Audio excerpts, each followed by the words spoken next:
Dans cette forge, on a vu des centaines de forgerons créer les armes blanches les plus redoutées de l'histoire. Aujourd'hui, en l'honneur de la mini-série Colisée, on a décidé de transformer notre forge en une arène de gladiateurs romains. Les gladiateurs de la forge. Notre gladiateur de la forge en titre a remporté 6 victoires d'affilée de cette compétition invaincue. Plus que 2 combats. Je ne suis pas prêt à laisser ma place. Si Jesse remporte les 2 duels de ce soir, il empochera la plus grosse somme jamais gagnée dans l'histoire du meilleur forgeron, à savoir 50 000 $. Cependant, les juges ont décidé de reprendre la main en rappelant des candidats des duels précédents. La compétition s'achève aujourd'hui.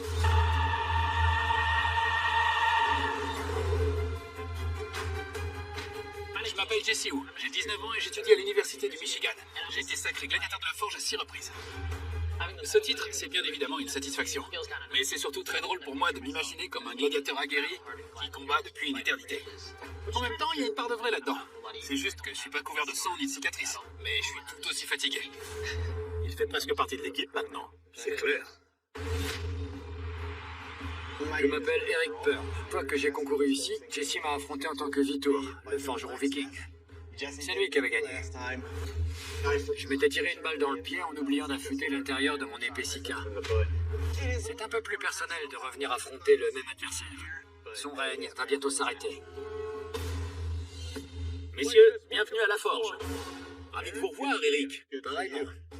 Nous vous avons choisi pour votre calme et votre capacité à travailler sous la pensée que vous méritiez une seconde chance dans cette compétition. Here you are. Jesse, vous avez accumulé un gain total de 40 000 $. Si vous remportez ce duel, vous aurez l'opportunité de rentrer chez vous avec 50 000 $ en poche. Mais Eric, si c'est vous qui l'emportez, vous obtiendrez votre premier titre de gladiateur de la forge ainsi que 5 000 $ et une place pour l'ultime duel de cette compétition. Messieurs, comme d'habitude, vous disposerez de 8 heures de forge pour fabriquer intégralement une arme. Vous présenterez votre travail à notre jury d'experts qui soumettra vos armes à une série de tests. D'ordinaire, on vous laisse le choix de l'arme à fabriquer et de la technique à employer. Aujourd'hui, on rebat les cartes pour reprendre le contrôle. Il n'y a plus que 4 choix sur le mur des armes de gladiateurs. Chacune de ces armes apparaît dans la série Colisée. Vous allez fabriquer celle-ci. Tant qu'il n'attrape pas la massue à pointe, ça me va. La Sinace. La Sinace est apparue au 1er millénaire avant Jésus-Christ dans tout le bassin méditerranéen. Les gladiateurs romains utilisaient cette dague à double tranchant par paire afin de pratiquer rapidement des entailles et de porter des coups mortels à leurs adversaires au sein du Colisée. Cette arme était si redoutable qu'on racontait qu'elle avait été forgée par Mithra, le dieu perse du soleil. Messieurs, en fabriquant vos armes, vous devrez veiller à respecter les paramètres suivants. La longueur totale de vos lames est 55 cm. Elles devront comporter une arête centrale et un double tranchant, ainsi qu'une poignée anthropomorphe, c'est-à-dire de forme humaine. Par ailleurs, nous avons également choisi la technique de forge que vous devrez tous les deux utiliser. Dans la réserve, vous trouverez des barres d'acier 1095 et 15N20 à haute teneur en carbone. Vous devrez les utiliser pour forger une billette en acier de Damas torsadée d'au moins 100 couches qui vous servira pour vos lames. Oh la vache. À la fin des 8 heures de travail, seul l'un d'entre vous remportera le titre de gladiateur de la forge ainsi qu'un chèque de 5 000 $. À vous de jouer. La compétition démarre maintenant. 100 couches de Damas torsadé, ça promet d'être intéressant. Bonne chance. À toi aussi, mon gars. Le petit inconvénient pour Jesse dans tout ça, c'est qu'il s'en est tellement bien sorti sur les 6 duels précédents, on en attend toujours plus de lui. On ne veut pas le voir se reposer sur ses lauriers. Eric est un super adversaire. C'est un peu comme dans les mangas, le protagoniste contre l'antagoniste. Je l'ai battu une fois et il revient chercher la bagarre. Ce n'est pas si difficile que ça d'obtenir 100 couches malgré le temps imparti. Non, il faut juste ne pas perdre de temps. J'ai toujours tendance à prendre trop de matériaux au début. Donc là, je vais laisser cette barre de côté. Ça me laisse 20 couches, ce qui signifie que je devrais couper et rempiler 5 fois pour obtenir 100 couches. En 10 minutes, Jesse a déjà assemblé sa billette. Tout est... Jesse est fidèle à lui-même, rapide, efficace et jusqu'au boutiste. Eric, c'est le contraire. Il y va tranquillement, sans se presser, mais il fait ce qu'il faut. Je suis content de voir que Jesse est encore dans la compétition, parce que ça m'offre une véritable opportunité de prendre ma revanche. La dernière fois, pendant que j'affûtais mon épée Sika, je me souviens m'être dit « N'oublie pas de faire l'angle intérieur ». Et j'ai totalement zappé. Chaud devant! Cette fois-ci, je compte bien ne pas refaire la même erreur. Je vais utiliser 22 morceaux de métal. Une fois que j'aurai étiré ma billette, je la couperai en 5 blocs que je rempilerai. Et à la fin, ça me fera 110 couches. On verra ce que ça donne. Sans surprise, Eric prend son temps, mais il avance plutôt bien. Je suis venu ici pour prouver que je suis capable d'y arriver. Je dois juste rester concentré.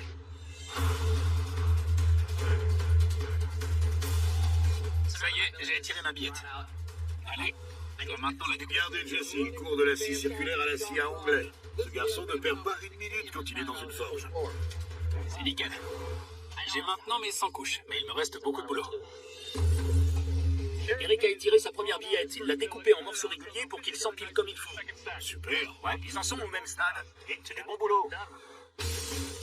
La dernière fois, j'ai rempilé à 2 reprises et ça m'a pris beaucoup de temps. Cette fois-ci, c'est super à faire d'un seul coup. Nickel. Pour le moment, tout se passe bien. Nos deux forgerons progressent bien et s'attaquent maintenant à l'élaboration des torsades. Alors, voyons ce que ça a donné.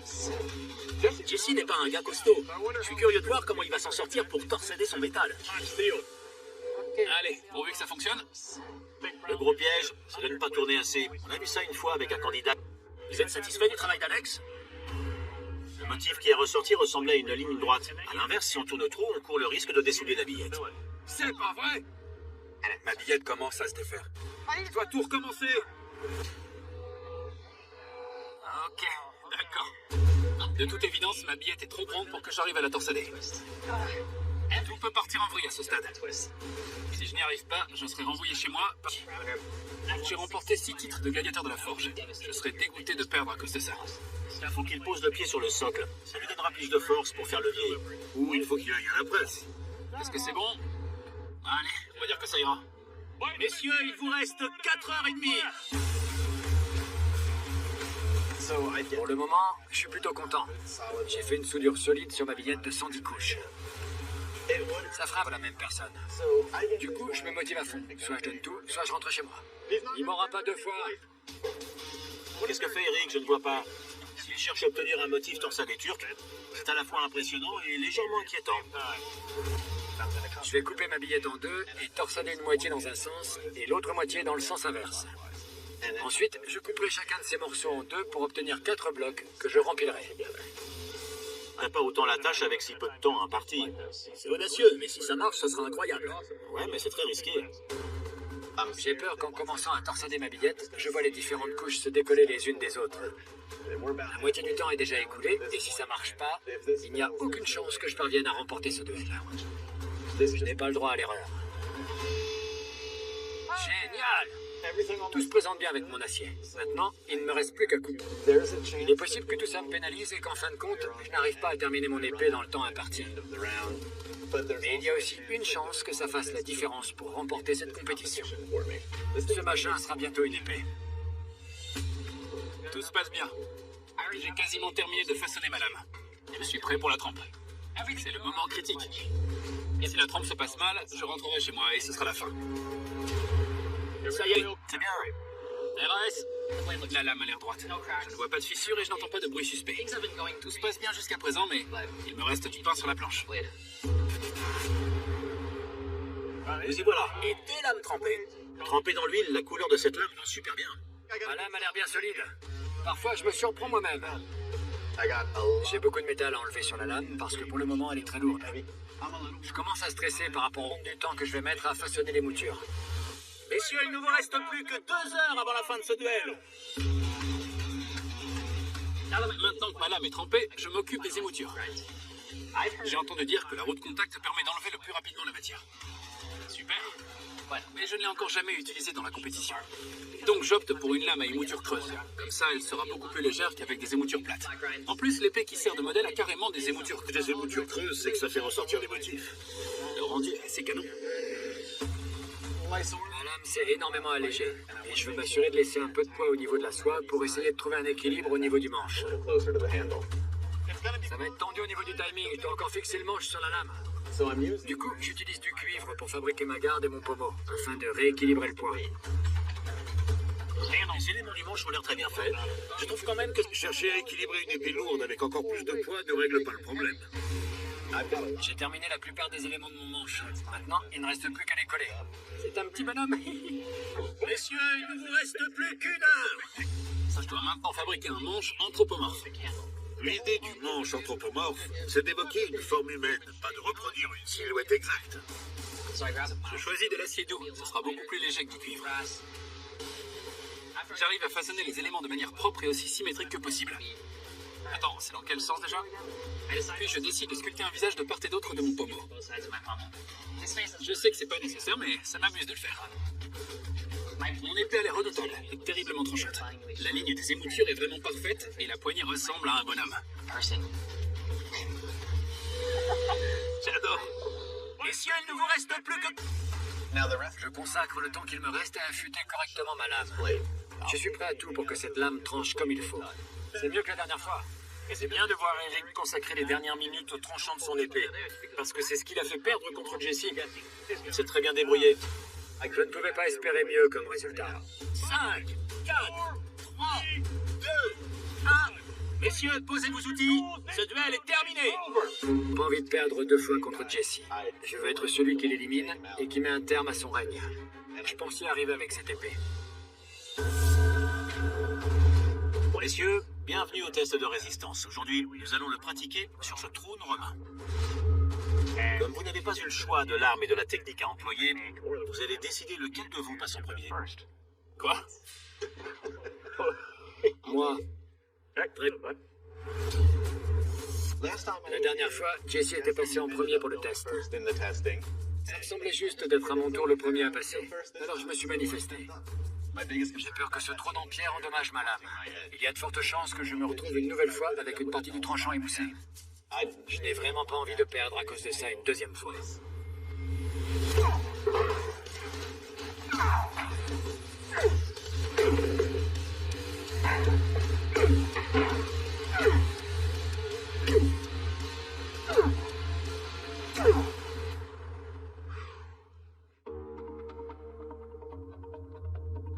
Bien, Eric. C'est du très bon travail. Tout d'abord, la lame ne s'est pas voilée ni déformée. Elle a tenu le choc. Bien joué. Si on la plongeait dans de l'acide révélateur encore 2 heures, elle serait magnifique. Si, c'est qu'il y a beaucoup de poids ici. Ça pose problème pour contrôler les mouvements. L'épée s'est retournée vers moi à plusieurs reprises. Mais en dehors de ça, c'est du bon travail. Merci. Vous, Jesse, vous êtes prêts? Non. Et on doit y aller quand même. Je sais que ce trône en pierre est là pour détruire nos lames. D'autant plus que je connais Jay. Il n'y va pas de main morte. Ce trône fait sûrement partie du test de résistance à passer. J'ai parcouru pas mal de chemin. Mais ma route pourrait s'arrêter ici. Je ne disputerai peut-être pas le prochain duel.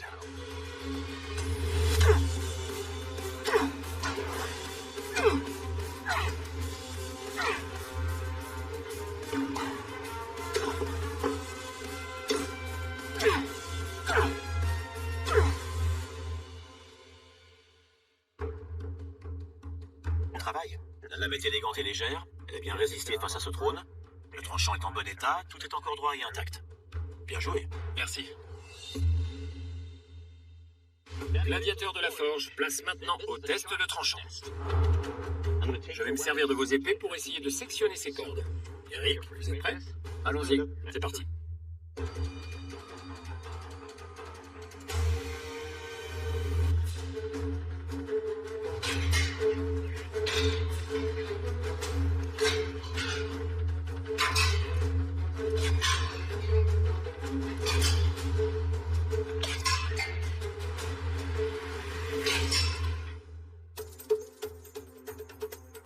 Et donc, C'est mieux. Eric, parlons de votre épée. Le fil est tranchant, mais l'arme est plutôt lourde. Elle a quand même sectionné la plupart des cordes. Donc dans l'ensemble, elle peut couper. Jesse, vous êtes prêts? Bien sûr. Alors allons-y.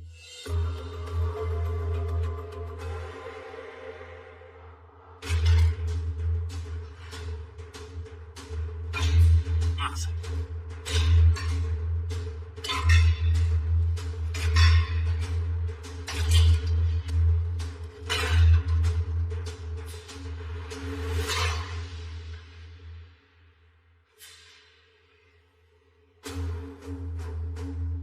Bien, Jesse, parlons de votre épée. Tout d'abord, votre tranchant a sectionné toutes les cordes, à l'exception de la dernière. Ouais, mais c'est probablement ma faute. Je n'avais pas le même angle d'attaque. Elle est tranchante, mais ce que j'apprécie particulièrement, c'est son équilibre et sa légèreté.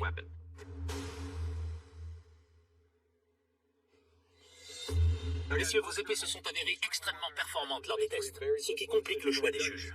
Ils vont devoir décider lequel d'entre vous remportera un chèque de 5 000 $ et le titre de gladiateur de la forge. Je vais vous demander de quitter la forge le temps qu'il délibère.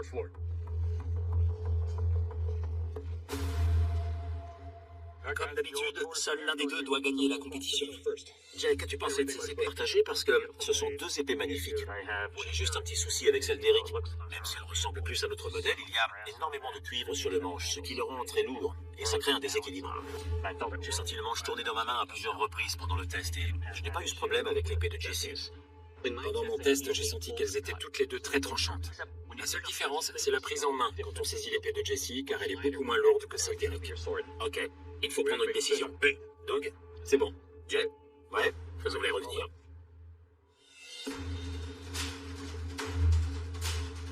Messieurs, vous avez réussi à forger en 8 heures 2 magnifiques épées comme je n'en avais pas vu depuis longtemps.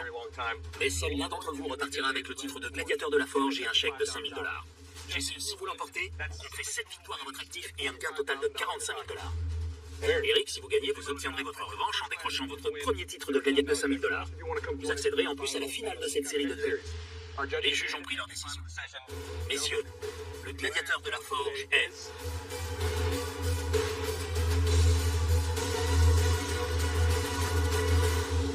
Jesse, félicitations pour cette nouvelle victoire. Eric, c'était un plaisir de vous voir à l'œuvre, mais malheureusement, votre épée n'était pas de taille. Ça s'est joué de peu, et Jay va vous dire pourquoi. Eric, vous avez donné du fil à retordre à Jesse, et vous l'avez mis encore plus en difficulté cette fois-ci. Ça s'est joué sur la question du poids. Le manche de votre épée était très lourd et plus difficile à maîtriser. Voilà pourquoi on vous renvoie chez vous. Je comprends. Au moins cette fois, je vous ai donné de quoi travailler. Eric, vous avez pris beaucoup de risques pour nous présenter cette magnifique épée, mais malheureusement, je vais vous demander de quitter la forge. Merci à tous. Bravo à vous, Eric. Bravo, continue comme ça, j'ai le potentiel pour aller au bout. Je voulais vraiment donner le meilleur de moi-même, et ça s'est joué à pas grand-chose. J'incarnais le viking et Jesse le gladiateur dans ce duel épique. Et c'est le gladiateur qui l'a emporté pour cette fois. Jesse, c'est votre 7e victoire en 7 duels disputés. Vous remportez 5 000 $ de plus. Bravo à vous. Le total de vos gains s'élève à 45 000 $ et vous comptez 7 titres à votre actif. Si vous en avez encore la force, on vous laisse l'opportunité de revenir pour disputer le duel final. Vous en dites quoi? Formidable. Je vois la ligne d'arrivée. Autant aller au bout. C'est quoi ce délire? Je suis gladiateur de la forge pour la 7e fois. Super, bravo. On a hâte de vous voir disputer ce duel final. Bravo à vous. Merci. Je n'ai pas arrêté de dire que chaque duel me rapprochait un peu plus de la finale. Mais je ne pouvais pas imaginer de meilleur scénario que celui-ci. Je m'attendais pas du tout à disputer une épreuve pour remporter 50 000 $. Je compte bien rester sur le trône.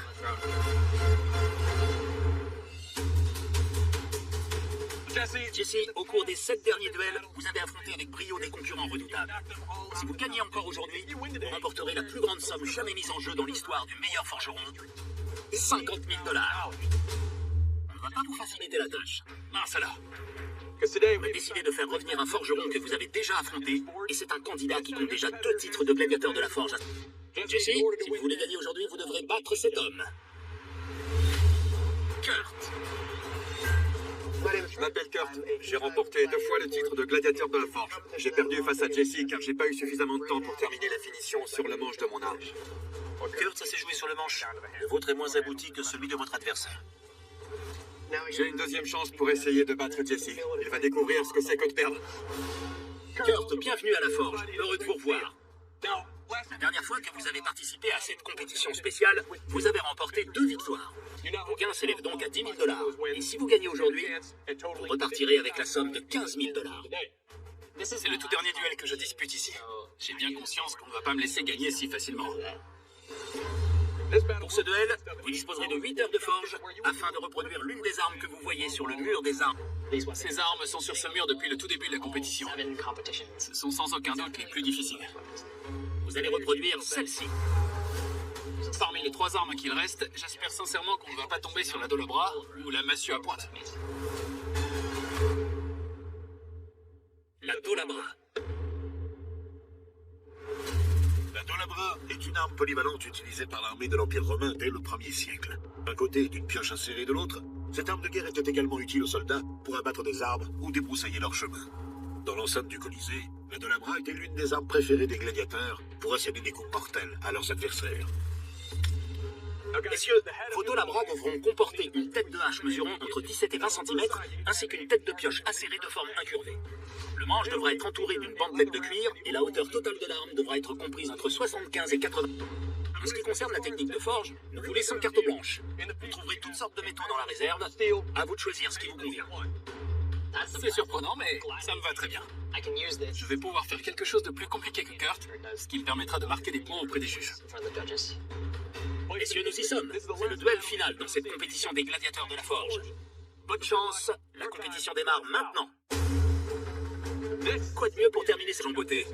C'est incroyable de voir ces deux forgerons au travail. Pour Kurt, c'est l'occasion de prendre sa revanche. Jesse va devoir tout donner pour conserver son titre. S'il remporte ce duel, il comptabilisera 8 victoires et empochera la somme de 50 000 $. Ils ont tous les deux l'avantage de connaître cette forge. Ils savent où sont les choses. C'est leur arène. Jesse a même un lit de camp à l'arrière. Ça fait une semaine qu'il n'est pas sorti d'ici.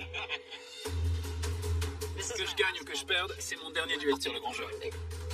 Jesse a pris des barres d'acier 10,95 et 50,20 ainsi qu'un caisson. Ouais, ça promet d'être grandiose. Il ne fait pas les choses à moitié. Je décide de forger du damas en caisson avec des hameçons pour ensuite fabriquer du sanmaï avec du damas plus classique. Ça fait beaucoup. C'est un bon choix. J'adore le damas fait avec des hameçons. Une fois que j'aurai forgé mon caisson, je compte le couper en 2 blocs et insérer en sandwich une billette de damas à 20 couches. Ça sera impressionnant. Je m'attends vraiment à voir quelque chose d'incroyable de la part de Jesse. Ça passe ou ça casse? Jusqu'ici, Jesse a eu un parcours sans faute. Je sais que je vais devoir sortir le grand jeu pour le battre. Je vais forger du damas sanmaï à 100 couches. Je vais commencer par empiler 20 couches d'acier 10,95 et 15 N20. Puis je couperai ma billette en 5 et je rempilerai les blocs pour obtenir mes 100 couches. Je vais étirer cette numéro 2 pour intercaler une barre de 10,95. Ce sera le tranchant de ma dolabra. J'ai encore plus la gagne que la première fois, parce que c'est ma revanche. Jesse travaille sur 2 billettes en même temps. Son caisson de damas et son empilement de couches. J'ai fait du damas sur les 7 duels précédents. Donc je suis plutôt confiant sur ma capacité à réussir ma soudure à la forge. Jesse a déjà fini son caisson? Oui. Il forge plus vite que son ombre. Il forge sa billette multicouche. Je me sens un peu plus fatigué que d'habitude, surtout après les 7 duels. Mais je ne veux surtout pas que la fatigue me déstabilise. Si je ne gagne pas ce duel, mon palmarès ne sera pas complet. Je dirais qu'il a une belle billette bien compacte. Maintenant que j'ai terminé les soudures, il est temps d'étirer mes billettes. Je viens de passer 1 heure à tout préparer et bien nettoyer. Il faut bien. Non, cette billette n'a pas suffisamment chauffé. Vache! Ça s'est totalement fendu. Les fois précédentes, ça m'est jamais arrivé. Et c'est maintenant, alors que j'essaie de battre Jesse, que les choses ne se passent pas comme prévu. Kurt est allé trop vite sur le temps de chauffe. Je suis déjà à la bourre et j'ai aucune idée de ce que je vais faire pour réparer ça. Je stresse à mort. C'est frustrant.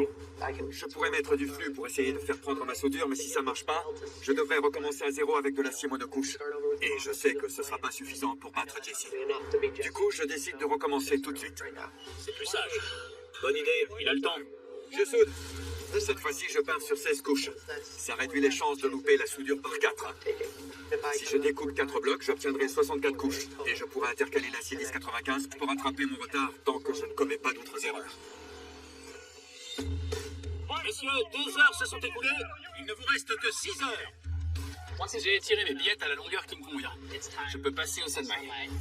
Je suis censé percer un trou au milieu de ma billette finale. Donc j'assemble mon sanmaï de sorte à avoir un intervalle au milieu. Ça va grandement réduire les risques d'abîmer ou de fissurer la soudure. Il y a des inconvénients à procéder de la sorte. Si de l'endroit où la pièce centrale vient s'assembler, ça risque de s'écarter. Ok. Il faut donc réaliser une bonne soudure MIG sur toute la zone de contact. Une fois que j'ai tout soudé, je me prépare à étirer et à façonner les lames.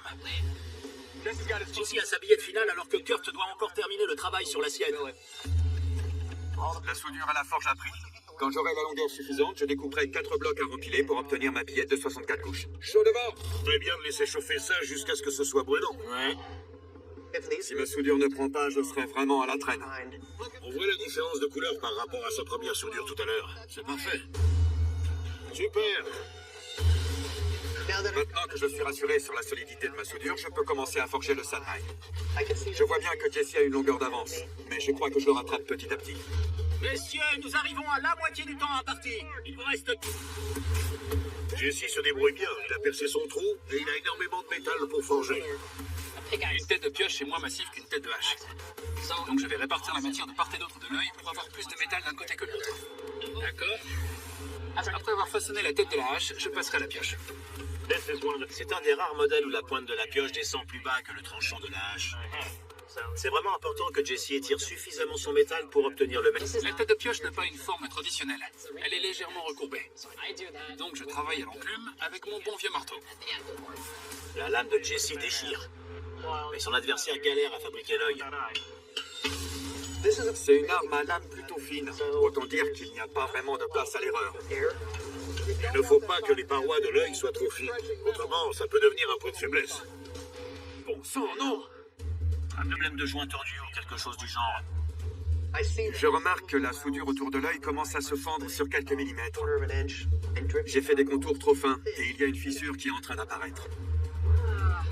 Pendant le test, ça pourrait se briser en morceaux. Mais à ce stade, je ne peux probablement plus rien faire pour rectifier le tir.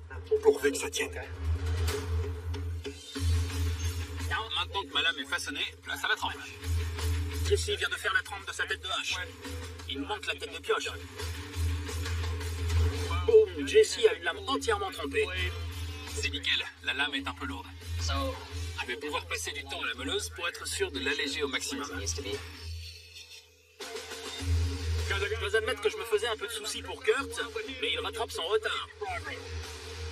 Je décide que ma tête de hache aura juste un bord trempé. Si autour de l'œil, ça pourrait carrément défaire toute la soudure. J'espère que tout se passera bien. Ça y est, nos forgerons ont tous les deux donné la trempe. Ils sont vraiment au coude à coude. Ouais. L'un des critères inclut une bande de cuir enroulée autour du manche. Je veux un truc stylé, qui fasse un peu sanguinolent. Qu'est-ce que fait Jesse si c'était couvert de sang? Ça aura le temps de sécher? J'espère, je ne veux pas avoir les mains rouges. Ce machin a l'air redoutable. J'ai les mains pleines de sang. Je n'ai plus qu'à bien affûter le tranchant. La fois dernière, j'ai perdu contre Jesse à cause du manche de mon arme. Je compte mettre le paquet cette fois-ci. Kurt passe beaucoup de temps à peaufiner son manche. C'est l'ultime duel, il faut que ce soit splendide. Tout est enfin assemblé, et j'espère que mon arme aura tout ce qu'il faut pour vaincre Jesse. 5, 4, 3, 2, 1. Messieurs, posez vos outils, ce duel est terminé. Bien joué. T'as géré, mec. Après 8 duels disputés et 64 heures de forge, je me sens bien. J'ai pu faire ce que j'aime le plus, dans des conditions exceptionnelles. Gladiateur de la forge s'égale avec vos deux labras. Mais il est temps de voir quels dégâts ils peuvent causer. Place au test de létalité. Kurt, on commence avec vous. Prêt? Oui. Allons-y. Lors de la dernière confrontation, j'ai perdu à cause du manque de finition sur le manche de mon arme. Cette fois-ci, je suis confiant, et j'ai hâte de voir les dégâts qu'elle va causer. Kurt,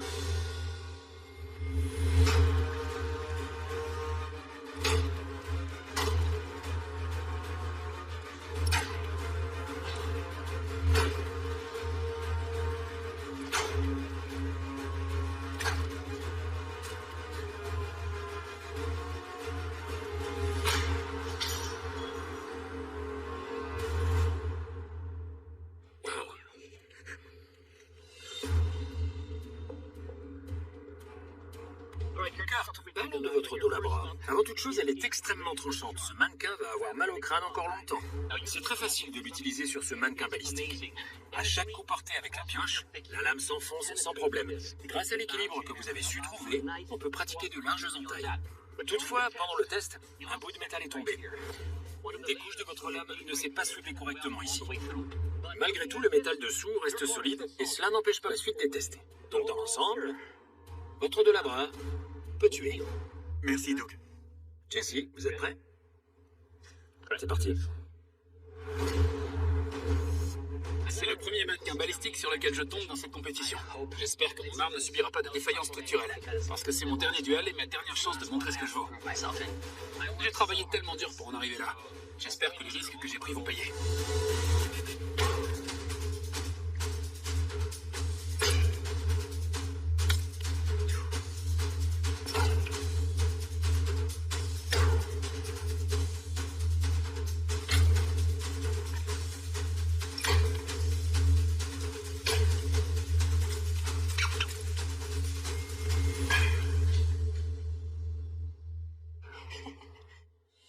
Ceci, parlons de votre dos à bras. D'abord, vous avez une lame assez lourde. Et en fin de compte, c'est assez utile quand il s'agit de causer de tels dégâts.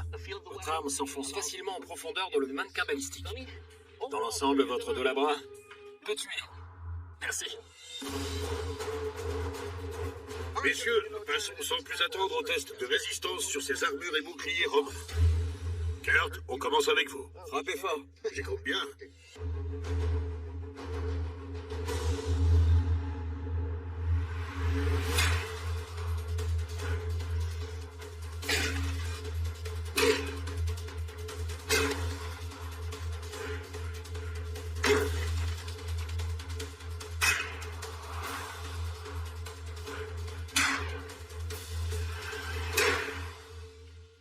C'était génial.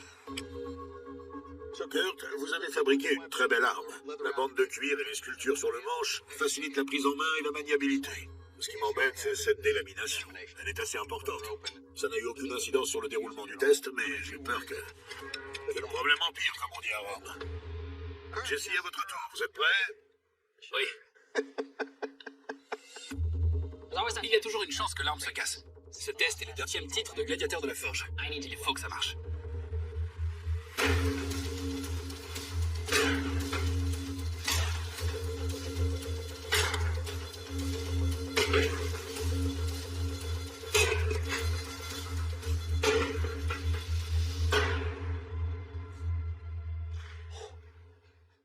Jesse, tout d'abord, quel style, c'est très réussi. Le motif est très jeune, visible au niveau de l'œil.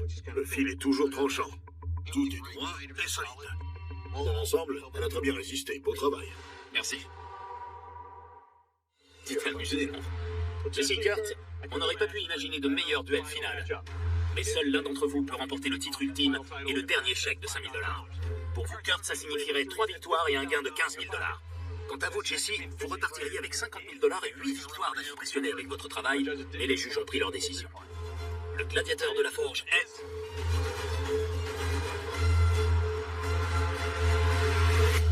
Jesse, rien ne peut vous arrêter. Kurt, malheureusement, votre dos à bras n'était pas de taille. Doug va vous expliquer pourquoi.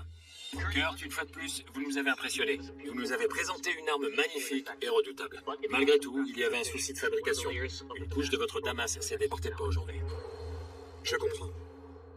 Kurt, vous ne repartez pas bredouille. Vous avez gagné 2 titres de gladiateur de la forge et 10 000 $. Malheureusement, la compétition s'arrête ici pour vous. Je vais vous demander de quitter la forge.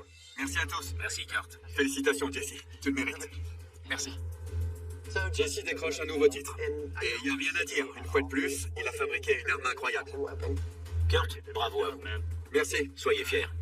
Je me suis dit où j'ai mis un pied dans cette forge, j'ai su que ce serait épuisant physiquement. Mais j'ai profité de chaque seconde passée ici. Je repars avec 2 titres et j'en suis très content. Jesse, je n'ai qu'un seul mot qui me vient pour vous décrire, c'est impressionnant. Vous rentrez chez vous avec 8 titres de gladiateur de la forge et 50 000 $. Félicitations. Merci. C'est sûrement la plus belle expérience de ma vie. Je viens de gagner 50 000 $ et je pense bien que je vais les dépenser. J'ai une liste en tête de tous les outils que je vais acheter avec cet argent. J'espérais réaliser mon rêve et j'ai enfin pu le vivre jusqu'au bout. Des formes. Paul pour la solidité incroyable de son acier, et Cody pour la ligne épurée de ses lames. Vint le tour de Gary. Le juge lui parla avec une voix pleine de douceur et d'encouragement. « Gary, la coupe de tes lames est bonne. Mais il y a quelques décollements dans l'acier qui affectent la structure. Tu peux être extrêmement fier de ce que tu as accompli aujourd'hui. C'était un défi colossal. Mais malheureusement, ces petits défauts demanderaient trop de temps de réparation. » Gary sourit avec une humilité désarmante. « Je suis un peu déçu, bien sûr. Mais je suis surtout très fier de moi. Je suis venu ici pour m'amuser et rencontrer des gens formidables. Parce que nous sommes tous des passionnés qui aimons créer. » Il quitta la forge sous les acclamations respectueuses de ses pairs. La compétition continuait, portée par son bel esprit. Chapitre 4. Les poignées de l'amitié. Pour la deuxième manche, Paul. Cody et Tim devaient transformer leurs lames jumelles en armes fonctionnelles en ajoutant des gardes et des manches. Le chronomètre affichait 2 heures. C'était une course contre la montre, mais une course pleine de créativité et d'ingéniosité. Paul, toujours pragmatique, décida d'utiliser du laiton pour ses gardes. Le laiton est un matériau merveilleux, durable. Et il apportera une touche lumineuse très élégante, expliqua-t-il. Cody rencontra un petit obstacle avec les rivets de son manche, qui se tordirent sous la pression. Mais au lieu de se décourager, il prit une profonde inspiration. Coupa le rivet récalcitrant et recommença calmement. C'était une belle démonstration de résilience. Une leçon prouvant que les obstacles ne sont là que pour nous apprendre à trouver de nouvelles voies. La forge résonnait du bruit des meuleuses façonnant le bois. De l'odeur sucrée de la résine époxy et de la poussière qui volait comme une fine neige chaude. Cody, dans sa précipitation joyeuse, se fit une petite entaille au doigt. Rien de grave, juste une égratignure que les soignants couvrirent rapidement d'un pansement. Il reprit le travail avec un sourire, refusant de laisser ce petit incident entamer sa bonne humeur. À la fin du temps imparti, les forgerons présentèrent leurs œuvres. Les juges procédèrent à des tests pour vérifier la résistance et la fonctionnalité des manches et des gardes. L'un des juges testa les couteaux de Tim en coupant avec grâce des matériaux souples. « Tes lames ont tenu bon, Tim, » dit le juge avec respect. « Les manches sont un peu imposants, mais fonctionnels. Excellent travail. » Paul reçut des éloges pour la robustesse de son travail. Ses lames se comportant merveilleusement bien. Cody vit l'une de ses gardes légèrement critiquée pour son confort. Mais ses lames tranchaient avec une efficacité redoutable. Finalement, c'est Tim qui dut faire ses adieux. Les manches de ses couteaux étaient un peu trop volumineux, rendant l'utilisation prolongée inconfortable. « Je suis un peu triste », admit Tim avec une sagesse poétique. Mais la victoire n'est qu'éphémère, alors que l'apprentissage, lui, est éternel. La forge fait partie de moi, je serai forgeron jusqu'à mon dernier souffle. Ces paroles touchèrent le cœur de tous les présents, rappelant la dimension profondément spirituelle de cet artisanat. Chapitre 5 – L'épée aux 5 doigts. Paul et Cody, les deux finalistes, reçurent une nouvelle qui les emplit d'excitation. Ils allaient rentrer chez eux, dans leur propre forge, pour relever le défi ultime. Fabriquer une arme historique complexe, la célèbre épée 5DA. Originaire du nord de l'Italie à l'époque de la Renaissance, la 5DA, dont le nom signifiait 5 doigts en référence à la largeur de sa lame à la base, était une arme d'une élégance rare et d'une conception complexe. Les juges demandèrent une lame à double tranchant, ornée de 6 gouttières de chaque côté, pour alléger l'arme sans perdre sa robustesse. De retour dans l'Illinois, Paul retrouva son sanctuaire personnel. Il décida initialement de forger un acier de Damas majestueux. Mais face à une légère fissure sur son premier bloc, il fit appel à son esprit logique. « Ce n'est pas grave, je vais m'adapter, » dit-il, serein. « Je vais utiliser un excellent acier carbone monolithique, le 80 CRV2, qui donnera une lame puissante et propre. » Cody, de son côté, entreprit un travail colossal. Il assembla 155 couches d'acier pour créer un motif Damas éblouissant.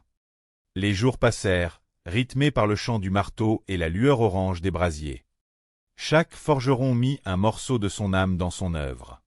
Le défi des gouttières était un exercice d'une grande minutie. Il fallait creuser le métal avec précision, 12 fois au total, sans jamais transpercer la lame ni la fragiliser. C'était un travail de sculpteur, demandant douceur et attention. Lorsqu'ils revinrent sur le plateau après 4 jours, ils présentèrent des œuvres d'art époustouflantes. La lame de Paul brillait d'un éclat sombre et puissant. Son manche en acier incrusté d'un motif en hameçon témoignant d'un goût exquis. Celle de Cody dévoilait un motif Damas hypnotique, une véritable tapisserie de métal. Les juges évaluèrent les armes avec des mots choisis, testant leur maniabilité et leur tranchant sur des matériaux balistiques, s'assurant de la qualité structurelle des épées. « Paul, ton arme est une bête redoutable, » dit un juge avec admiration. « Les finitions sont superbes et elle tranche avec une facilité déconcertante. »« Cody, ta lame est un chef-d'œuvre de légèreté et de tranchant, » déclara un autre juge. « La construction de ton manche est parfaite, elle épouse la main comme un gant. » Le choix fut incroyablement difficile. Les deux hommes avaient créé des objets d'une beauté et d'une technicité remarquables. Finalement, les juges annoncèrent leur verdict. Le champion d'aujourd'hui est Cody. Cody laissa échapper un rire de pure joie, les larmes aux yeux. Paul se tourna vers lui et lui offrit une accolade sincère et chaleureuse. « C'était une décision juste », déclara Paul avec une noblesse admirable. « J'ai forgé une belle lame. Mais celle de Cody était un peu mieux équilibrée. Je suis extrêmement fier de mon épée. Et ce fut une expérience merveilleuse. Je suis prêt à recommencer dès demain. » Cody sourit, tenant son chèque, mais surtout, portant en lui la fierté d'un travail bien fait. Célébrant la beauté d'une passion qui unit les hommes autour du feu de la création. Chapitre 6. Une nouvelle aube, de nouveaux visages. Le feu ne s'éteint jamais vraiment dans la grande forge. Alors que les échos de la victoire de Cody résonnaient encore, une nouvelle aube se levait, apportant avec elle de nouveaux visages, de nouvelles histoires, et un défi inédit qui promettait d'être exceptionnel. Le concept était novateur et exaltant, le combat de couteaux. Bill Peace, un homme jovial venu de l'Ohio, souriait sous sa casquette. Forgeron depuis 4 ans, il parlait de sa passion avec un humour tendre. « Ma merveilleuse épouse me soutient à 100%, plaisantait-il avec affection. Elle se définit avec humour comme une victime de la forge. Car je passe tout mon temps libre à m'entraîner. J'aime tellement ça. » Bill avait apporté une lame qu'il nommait avec tendresse le Saint-Ori. Une merveille de 160 couches d'acier de Damas ornées de mitres en laiton. Une œuvre qui reflétait sa patience et son amour du travail bien fait. À ses côtés se tenait Rhys, le Benjamin du groupe. À seulement 18 ans, Rhys respirait la fraîcheur et l'innocence de la jeunesse. Il avait découvert la forge 3 ans plus tôt en regardant des vidéos éducatives. Et avait tout appris par lui-même, animé par une soif de connaissances insatiable. « Je n'arrive pas à croire que je suis ici, dans cette forge incroyable », s'exclama-t-il. Les yeux grands ouverts d'émerveillement. Il salua même sa mère à la caméra, un geste tendre qui fit sourire tout le plateau. Il présentait une solide machette forgée à partir d'un ressort de suspension. Une belle démonstration de recyclage créatif. Thomas Franklin, 34 ans, apportait une douceur toute particulière. Passionné de cuisine, il trouvait dans la création de couteaux de chef une extension naturelle de son amour pour la gastronomie. Un jour, ma femme m'a suggéré de fabriquer mon propre couteau. Et c'est devenu une véritable révélation, raconta-t-il doucement. Son couteau en acier au carbone, agrémenté de rivets en maillechort, était simple, élégant et chaleureux. Enfin, Carrie O'Connor, professeur d'arts martiaux de 45 ans, dégageait une sérénité rassurante. Il voyait dans la forge le même besoin de discipline, d'équilibre et de respect que dans son art martial. Il présentait un kinjal georgien, une arme traditionnelle dotée d'un superbe manche en bois de séquoia, symbole de longévité et de force tranquille. L'animateur les accueillit avec enthousiasme. « Messieurs, bienvenue dans notre tout premier tournoi de combat de couteaux. » Les juges découvrirent que le manche de Thomas n'était pas totalement achevé, présentant des échardes qui rendaient son utilisation dangereuse. Privilégiant la sécurité et l'intégrité, les juges durent l'éliminer. Thomas accepta ce verdict avec une dignité exemplaire, fier du chemin parcouru et du dépassement de soi dont il avait fait preuve. Bill Peace fut couronné vainqueur. En recevant son titre et le chèque de 10 000 $, il laissa éclater une joie lumineuse, réalisant que tous ses efforts, toutes ces heures passées dans la chaleur de sa forge, avaient porté leurs fruits. C'était la victoire de la persévérance, de l'amour du travail bien fait, et de la magie indéniable qui opère lorsque le feu, l'acier et le cœur humain se rencontrent. L'air de la forge était chargé d'une chaleur familière, une étreinte réconfortante qui sentait le charbon, la sueur et les rêves d'acier. Sous les lumières vives du studio, 4 forgerons amateurs se tenaient droit, le cœur battant au rythme sourd des marteaux qui résonneraient bientôt. Ce n'était pas seulement une compétition, c'était une célébration d'un artisanat ancien. Une danse intemporelle entre l'homme, le feu et le métal. Paul Raspe, un ingénieur électricien de 42 ans. Souriait doucement en observant les enclumes. Il avait passé une grande partie de sa carrière à travailler pour des agences spatiales prestigieuses, naviguant dans les complexités des mathématiques et de la physique. Mais ici, devant le foyer ardent, il trouvait une paix simple. En tant qu'ingénieur, il comprenait les phénomènes physiques intimes qui se déroulaient lors du traitement thermique de l'acier. Pour lui, la forge était une symphonie de science et d'art. À sa gauche se tenait Cody Adelson, un jeune homme de 29 ans dont les yeux brillaient d'une détermination joyeuse. Bien qu'il ne forgeât que depuis 2 ans, sa passion était un brasier inextinguible. Il avait même eu le privilège d'apprendre auprès de champions renommés, absorbant chaque conseil avec l'humilité d'un véritable étudiant de la vie. Plus loin, Gary Riemann, du haut de ses 23 ans, apportait une énergie vibrante et presque juvénile. Forgeron depuis 5 ans, Gary considérait la forge comme un lieu de rassemblement. Un véritable bazar amical où lui et ses amis, qu'il qualifiait affectueusement de passionnés un peu geeks, partageaient des rires et des techniques. Enfin, Tim complétait ce quatuor de passionnés. Un homme calme dont le regard trahissait une profonde concentration. Le silence attentif fut rompu par la voix chaleureuse du présentateur, qui résonna dans la vaste pièce. « Mesdames et messieurs, bienvenue dans la forge. Vous avez tous les 4 décidé de participer à la plus grande compétition de forgerons. Elle se déroulera en 3 manches. À la fin de chaque manche, l'un d'entre vous devra malheureusement nous quitter. Mais n'oubliez jamais que vous êtes ici parce que vous avez du talent. Les décisions seront prises par nos juges exceptionnels, qui détermineront lequel d'entre vous repartira avec le titre de champion et un chèque de 10 000 $. Les juges, des maîtres respectés dans le monde de la coutellerie, hochèrent la tête avec bienveillance.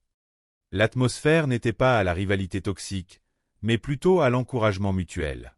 « Je suis sûr que vous êtes impatients de commencer, alors allons-y, » reprit le présentateur.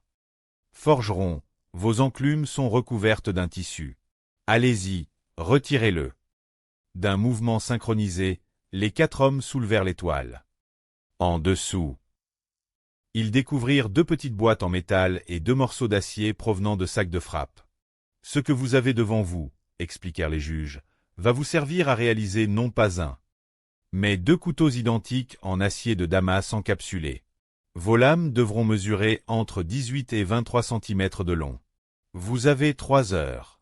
Le chronomètre commence maintenant. » Chapitre 2. Le défi du Damas. Le compte à rebours s'enclencha, et immédiatement, la forge s'anima d'un joyeux tumulte.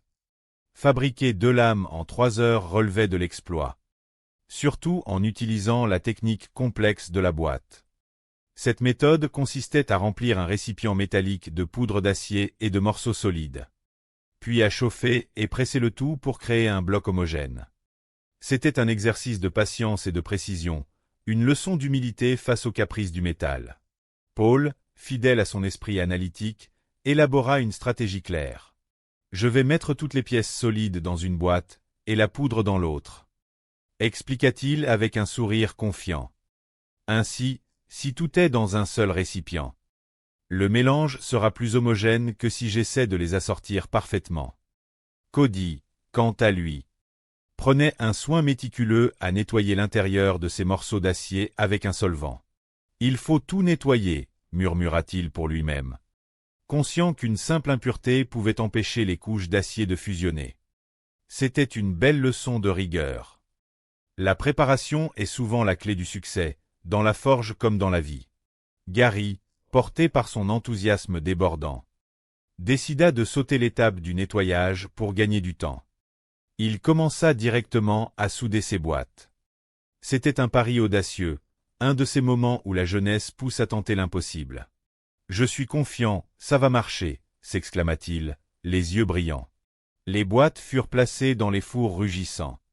Le secret de cette technique résidait dans l'attente. Il fallait que le métal atteigne une température précise. Une chaleur si intense que l'acier prenait la couleur d'un jaune éclatant, rappelant celle du beurre fondu. Quand la température est bonne, Il faut attendre encore 5 minutes, murmura Tim, gardant un œil expert sur les flammes. Il faut s'assurer que la pièce est à la même température partout, pas seulement en surface. Puis vint le moment délicat de la presse. Cody sortit son premier bloc incandescent. Avec une douceur presque maternelle, il appliqua une légère pression sur les 4 côtés. L'objectif était de sceller les éléments ensemble sans faire éclater la boîte. Son geste fut récompensé, une soudure parfaite, solide et sans faille. Gary, pressé par le temps, se dirigea vers le marteau-pilon mécanique, affectueusement surnommé le Grand Bleu. Mais la force brute de la machine révéla les faiblesses de son bloc. « Oh, Gary !» soupira un juge en observant de loin. Cette ligne au milieu de son bloc. Je crois qu'une section ne s'est pas soudée correctement. Gary regarda son métal avec une petite moue, mais ne se laissa pas abattre. Il devait trouver une solution, combler les vides, réparer la structure. C'était là toute la beauté de l'artisanat, apprendre de ses erreurs, s'adapter et persévérer. À mesure que les minutes s'égrenaient, la fatigue commençait à se faire sentir. Mais l'esprit de camaraderie restait intact. Paul travaillait avec une fluidité impressionnante, étirant l'acier incandescent sous la presse, lui donnant vie et forme. Je vais commencer à marteler les pointes pour en faire un couteau de camp robuste. Expliqua Paul. Chapitre 3. Le jugement des pairs. Plus que 60 minutes, annonça le présentateur, insufflant un regain d'énergie dans la pièce. Il fallait maintenant façonner les lames pour qu'elles soient parfaitement identiques. Tim, dans un élan de génie pratique, décida de superposer ces 2 lames et de les maintenir ensemble avec des pinces étaux. De cette façon, je suis sûr qu'elles seront absolument pareilles lorsque je vais les meuler, dit-il, l'œil plissé par la concentration. C'était une astuce brillante, témoignant d'un savoir-faire acquis avec amour et patience au fil des années. Vint ensuite l'étape cruciale de la trempe. Le moment où l'acier chaud est plongé dans l'huile pour être durci. C'était toujours un instant de vérité, rempli d'émotion. Tim trempa sa première lame. Un léger sifflement, une fumée blanche, et il ressortit la lame. Parfait. La deuxième? Parfaite également. Un grand sourire illumina son visage. Cody, lui, remarqua une légère déformation sur l'une de ses lames après la trempe. Sans paniquer, avec la grâce d'un danseur corrigeant son équilibre, il redressa le métal. Gary trempa également ses lames. Malgré les difficultés rencontrées plus tôt, il ne perçut aucun bruit suspect. Aucun craquement fatal. « J'aime ces lames », confia Gary, philosophe. « Elles ne sont pas parfaites. Mais ma priorité était de terminer un couteau. Je n'ai pas le temps de m'attarder sur les petits défauts. 5, 4, 3, 2, 1. Posez vos marteaux. » La première manche s'acheva sous une salve d'applaudissements chaleureux.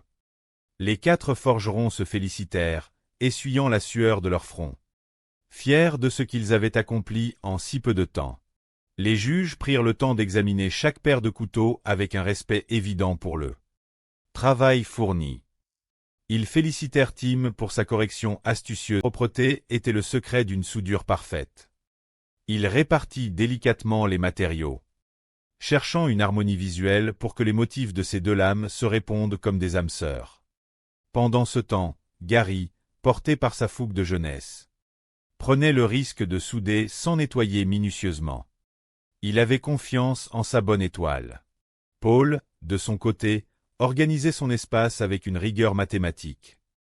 Il remplissait ses récipients avec soin, s'assurant que la poudre d'acier comblait le moindre espace vide pour éviter les faiblesses structurelles.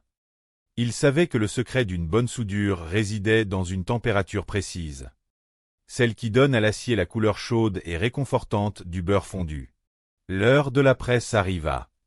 La machine, surnommée affectueusement le Grand Bleu, exerçait une pression colossale pour fusionner les métaux.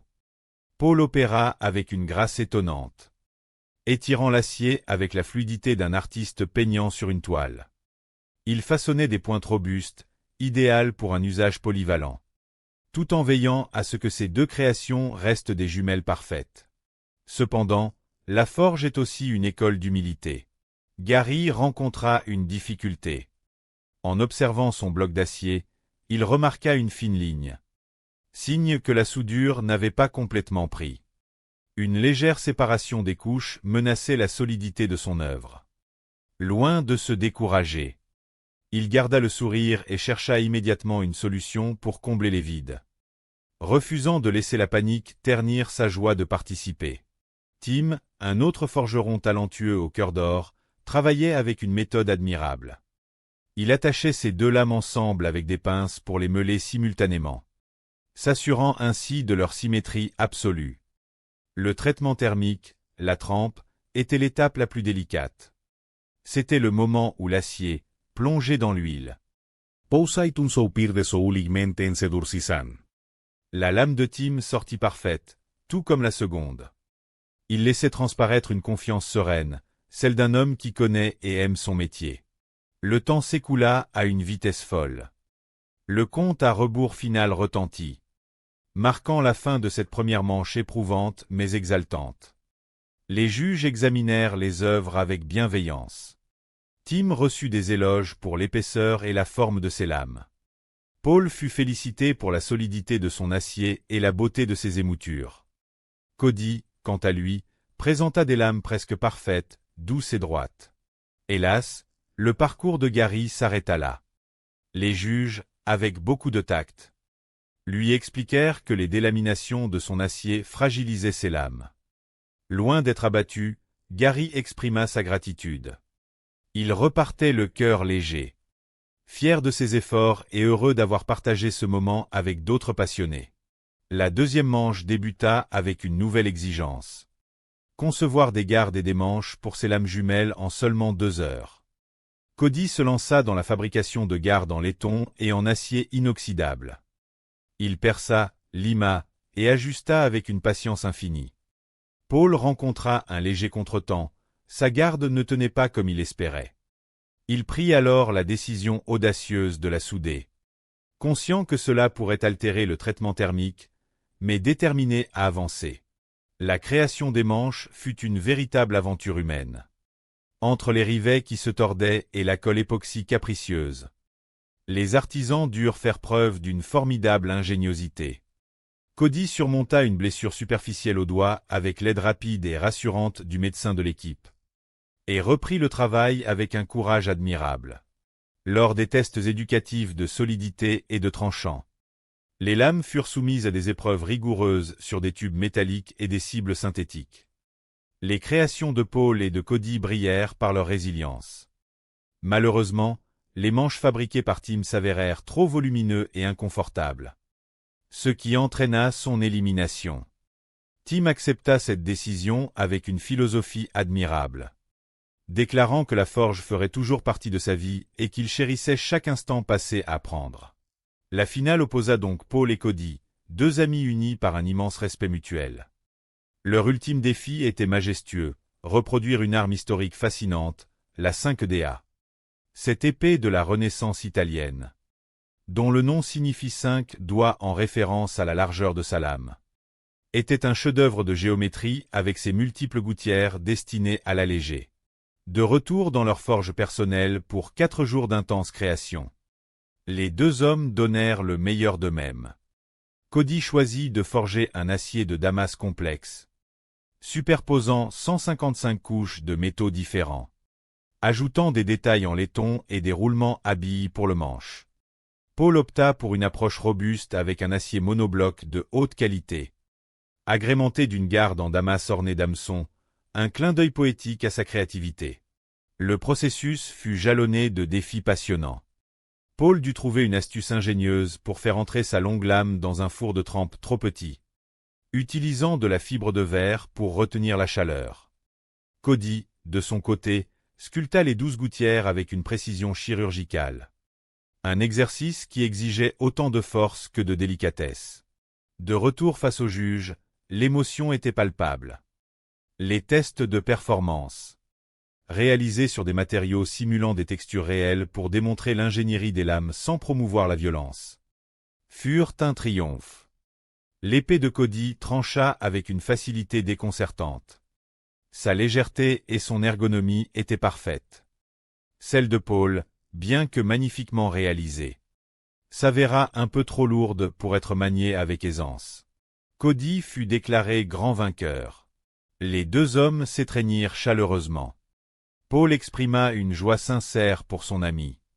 Fier d'avoir forgé une lame magnifique et prêt à retourner à son enclume dès le lendemain.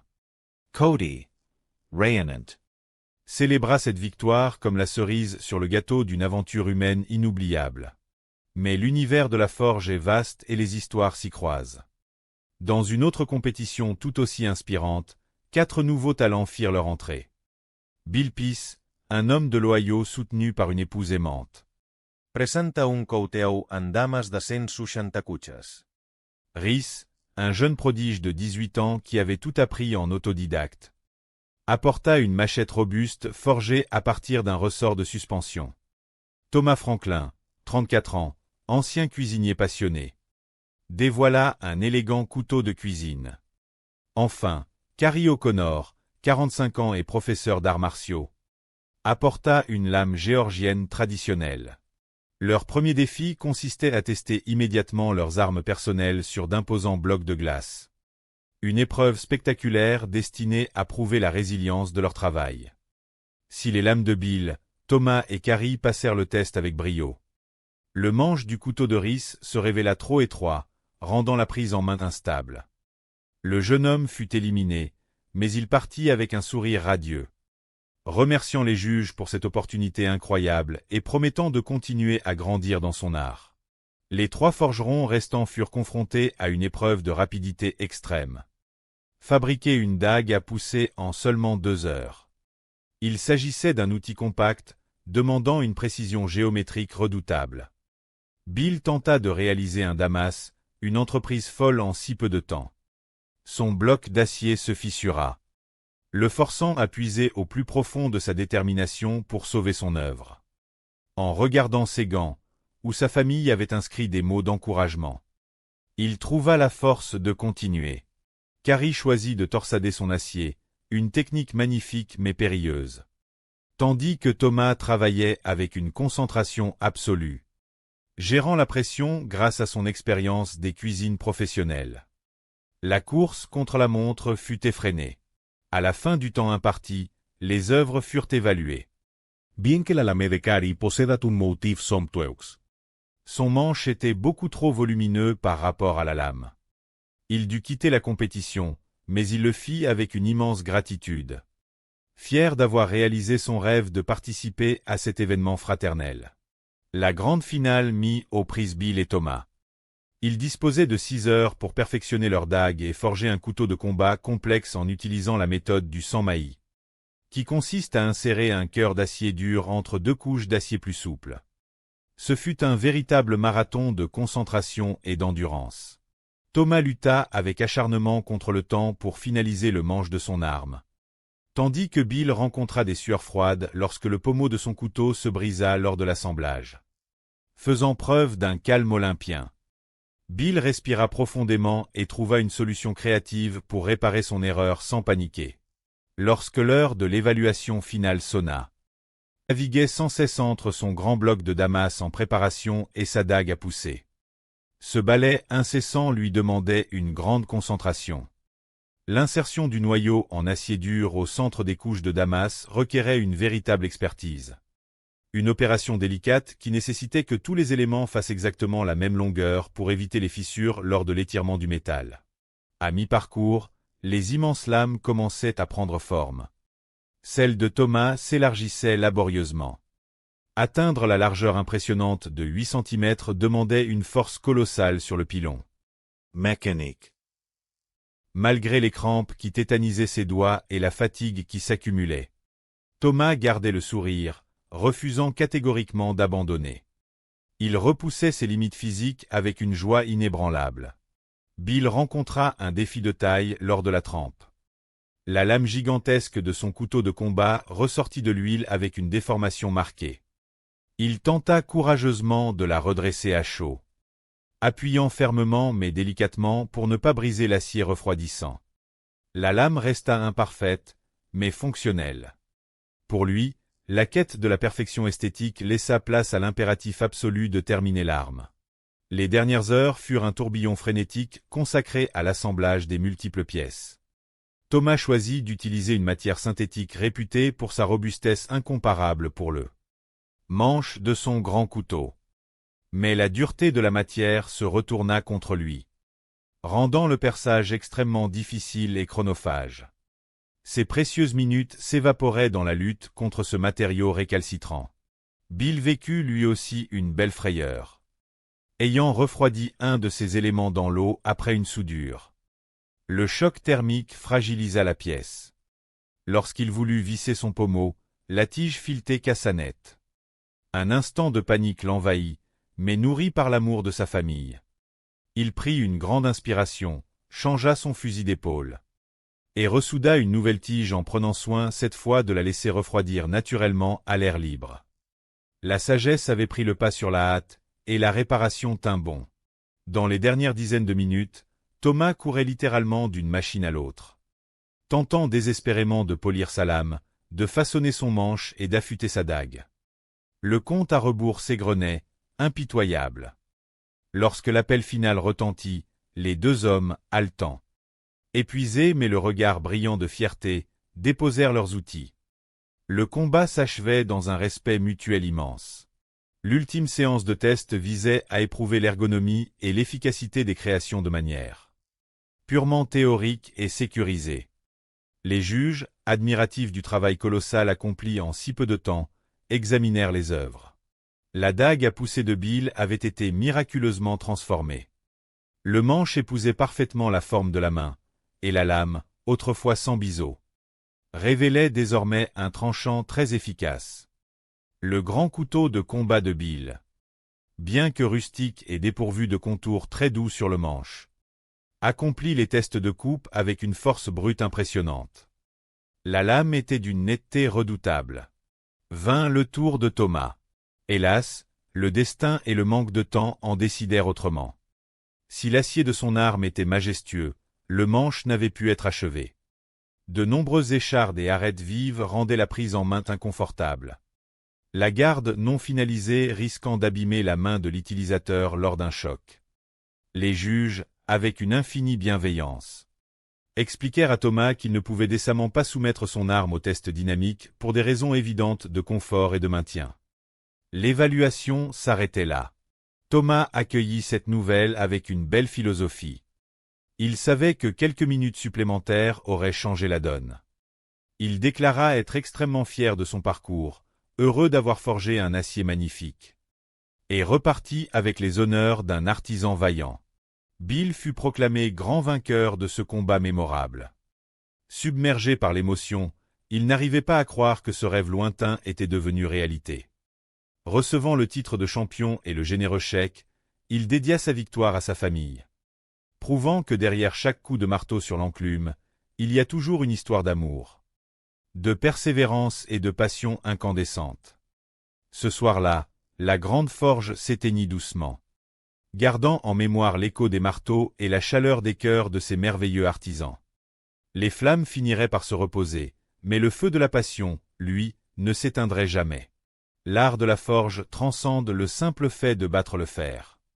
C'est une symphonie poétique où l'homme et la matière engagent un dialogue silencieux mais puissant. Les forgerons, ces magiciens du quotidien, perpétuent un savoir millénaire tout en y insufflant leur âme, leur créativité et leur histoire personnelle. Dans cet atelier aux murs noircis, chaque étincelle raconte une victoire sur le doute. Chaque lame achevée est une déclaration d'amour à la patience et à la précision. L'humanité trouve dans cet artisanat une métaphore éclatante de sa propre existence. Pour devenir fort et résilient, il faut parfois accepter de traverser les flammes, de se laisser modeler par les épreuves, pour finalement en ressortir trempé, brillant et utile aux autres, prêt à affronter le temps avec grâce et dignité. La beauté de cette fraternité artisanale réside dans ce soutien indéfectible, où le partage des connaissances surpasse toujours la simple gloire individuelle, tissant des liens inébranlables, solides comme le plus pur des aciers. La forge bruissait d'une énergie presque magique. Un murmure métallique qui résonnait comme le battement de cœur d'une passion commune. L'air y était chaud, chargé de l'odeur réconfortante du charbon et de l'acier en fusion. C'était un sanctuaire où la créativité rencontrait la force brute. Un lieu où des hommes ordinaires se transformaient en artisans extraordinaires. Parmi eux se trouvait Paul Raspe. À 42 ans. Cet ingénieur en électricité au regard pétillant partageait son temps entre des projets grandioses et sa passion dévorante pour la forge. Fort de son expérience passée au sein de prestigieuses agences spatiales, Paul abordait l'acier avec un esprit analytique. En tant qu'ingénieur, il comprenait profondément les phénomènes physiques, notamment la délicate danse des traitements thermiques. Pour lui, forger n'était pas seulement un art, c'était une symphonie scientifique. Non loin de lui, Cody Adelson, un jeune homme de 29 ans au sourire communicatif, préparait ses outils. Forgeron amateur depuis 2 ans. Cody avait forgé son talent grâce aux conseils précieux de Tyler Akbar, un grand champion de la discipline. La forge lui avait enseigné la patience et la persévérance, des leçons qu'il chérissait chaque jour. Le benjamin de ce groupe d'amis était Gary Riemann. À 23 ans, il possédait déjà 5 années d'expérience derrière l'enclume. Quand Gary se retrouvait dans la forge avec ses camarades, l'ambiance devenait un joyeux bazar. Une célébration de la fraternité. Comme il aimait le dire avec tendresse. Tous les forgerons qu'il connaissait étaient de grands passionnés, des érudits du métal. Le grand tournoi commença sous les acclamations chaleureuses. Les 4 artisans étaient prêts à s'affronter amicalement dans une compétition prestigieuse, structurée en 3 manches palpitantes. À la clé de cette aventure humaine, le titre de meilleur forgeron et une belle récompense de 10 000 $. Les juges, des experts bienveillants mais exigeants, allaient évaluer non seulement la technique, mais aussi l'âme insufflée dans chaque création. La première épreuve fut dévoilée. Sous des toiles de lin se cachaient les matériaux du jour. Chaque participant recevait 2 petits cylindres et des fragments d'acier issus de supports de sac. De frappe. Le défi était de taille. Il ne s'agissait pas de forger un seul couteau, mais 2 lames parfaitement identiques, en utilisant la complexe technique de l'acier de Damas en boîte. Et tout cela en 3 heures. La tension monta, mais elle fut vite remplacée par une concentration joyeuse. Les forgerons devaient créer 2 lames mesurant entre 18 et 23 cm. Ceux qui franchiraient cette étape devraient ensuite y ajouter des manches pour en faire des outils. Functionals. Les juges évalueraient leur solidité sur une plaque de métal et leur tranchant sur une matière synthétique, respectant ainsi une approche éducative et sécuritaire. Le chronomètre s'enclencha. L'utilisation de l'acier des sacs de frappe était une merveilleuse surprise. Une occasion de recycler et de donner une seconde vie au métal. Gary, plein d'enthousiasme, décida de chauffer ces morceaux rapidement. Il savait qu'il y avait amplement assez de matière pour façonner de superbes lames de 20 cm. Habituellement, un forgeron prend 1 mois pour fabriquer un couteau parfait. Réaliser 2 pièces en 3 heures tenait de l'exploit héroïque. Cody, avec une minutie touchante, nettoyait l'intérieur de ses boîtes avec un solvant doux. Il savait que la dans l'accomplissement personnel et le partage d'une passion incommensurable. Le temps s'écoula, et la forge, témoin éternel des prouesses humaines, s'apprêtait à accueillir un nouveau défi d'une intensité inédite. Ce tournoi spécial, baptisé le Grand Combat de couteaux, allait rassembler 4 nouveaux artisans talentueux, tous invités à présenter la meilleure arme de leur propre création dès leur arrivée. Parmi eux, Bill Peace, un homme chaleureux originaire de l'Ohio. Fort de 4 années d'expérience, il partageait sa passion dévorante avec son épouse, qui se disait avec un humour affectueux être une victime consentante de son amour pour l'enclume. Bill apportait une arme majestueuse, une lame en acier de Damas comptant 160 couches. Ornée de mitres et tincelantes en laiton, symbole de son dévouement. À ses côtés, Rhys, un jeune prodige de 18 ans. Ayant découvert la forge sur Internet à l'âge de 15 ans, il avait appris en autodidacte, animé par une flamme intérieure inextinguible. Sa présence dans cette forge prestigieuse tenait pour lui du conte de fées. Il présentait une solide machette forgée dans l'acier résili d'un ressort de suspension. Une ode à la simplicité et à l'efficacité. Thomas Franklin, 34 ans, apportait une douceur particulière au groupe. Ancien passionné de cuisine. C'est sur les conseils de son épouse qu'il avait forgé son premier couteau de chef, liant ainsi ses deux amours. Fort de ses 3 années d'expérience, il présentait un couteau élégant en acier à haute teneur en carbone, orné de rivets argentés et portant la belle texture d'un martelage manuel. Enfin, Carrie O'Connor, 45 ans, professeur d'arts martiaux, dégageait une sérénité rassurante. Il savait que sa discipline martiale serait un atout précieux pour gérer le stress de la compétition. Il offrait au regard des juges un poignard traditionnel géorgien, le kinjal, doté d'un magnifique manche en bois de séquoia rouge, reflétant une harmonie parfaite entre la nature et l'acier. Le concept de ce combat était unique. Une seule place de vainqueur était en jeu. Immédiatement, les juges annoncèrent que la première épreuve consisterait à tester les armes personnelles des candidats sur d'imposants blocs de glace, afin d'évaluer la robustesse de l'acier et la qualité des manches sous l'impact. Le couteau de Bill traversa la glace avec aisance, l'acier de Damas brillant sous les éclats gelés. Le seul léger conseil d'amélioration portait sur le manche, qui aurait gagné à être légèrement plus profilé pour offrir une meilleure adhérence. Thomas vit son arme réussir l'épreuve avec une symétrie parfaite et une lame qui garda tout son mordant. Carrie, avec un calme imperturbable, observa son poignard fendre la glace de ses 2 tranchants, démontrant une légèreté et une efficacité redoutables. Le jeune Rhys regarda sa machette percuter la glace avec une puissance étonnante.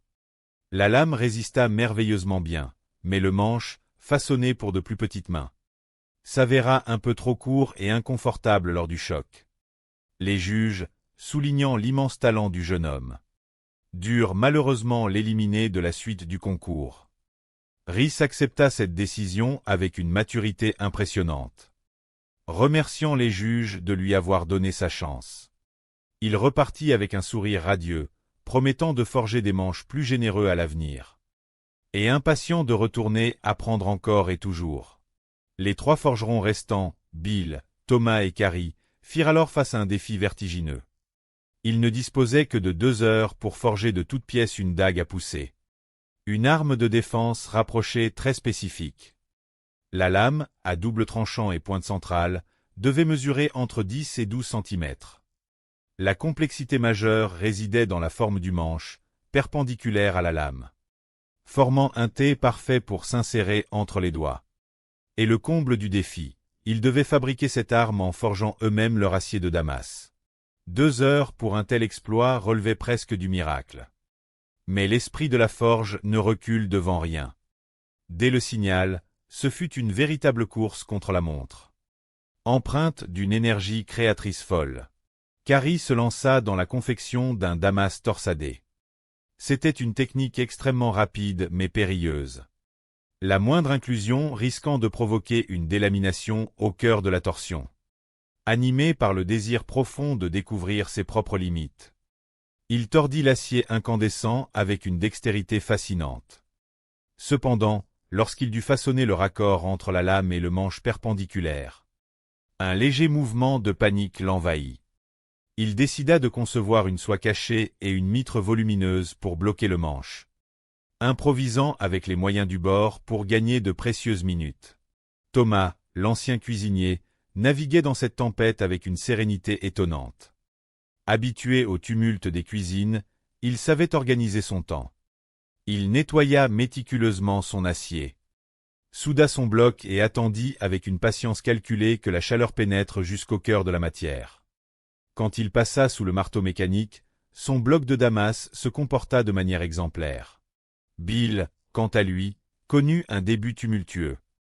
Désireux de bien faire, il empila une quantité d'acier beaucoup trop importante. Lorsque son bloc massif craqua sous la pression hydraulique, il perdit un temps précieux à tenter de réparer la soudure, devant retourner plusieurs fois au foyer brûlant, réalisant qu'il avait voulu être trop généreux avec la matière. Il dut déployer une énergie colossale pour étirer cette barre d'acier récalcitrante. Prêt à abandonner face à la fatigue, il baissa les yeux vers ses gants de protection. Là, tracés avec amour par sa femme et ses enfants. Des mots d'encouragement lui redonnèrent une force inespérée. Il sourit, retroussa ses manches spirituelles, et reprit le combat. Le temps filait à une vitesse folle. Dans la précipitation du meulage, Carrie s'érafla légèrement le bout du doigt. Ce petit contretemps, géré immédiatement par les secours toujours souriants et efficaces, ne l'empêcha pas de poursuivre sa quête. L'étape de la trempe, ultime juge de paix de la métallurgie, approchait. Avec des temps si restreints, c'était le moment où tout pouvait s'écrouler. Pourtant, par une sorte de grâce collective, les 3 dagues plongèrent dans l'huile et en ressortirent droites et intègres. Un soupir de soulagement collectif s'éleva dans la pièce. Lorsque les 2 heures prirent fin, les 3 œuvres, bien que brutes et imparfaites, témoignaient d'un acharnement héroïque. La présentation au juge fut un moment d'humilité partagée. La dague de Carrie presentait un magnifique motif torsadé. Mais la conception de la poignée laissait un espace trop important pour les doigts, ce qui, d'un point de vue ergonomique, risquait de blesser son utilisateur lors de l'impact. Thomas avait réalisé un travail formidable. Bien que la dague fût encore brute, sa structure était solide.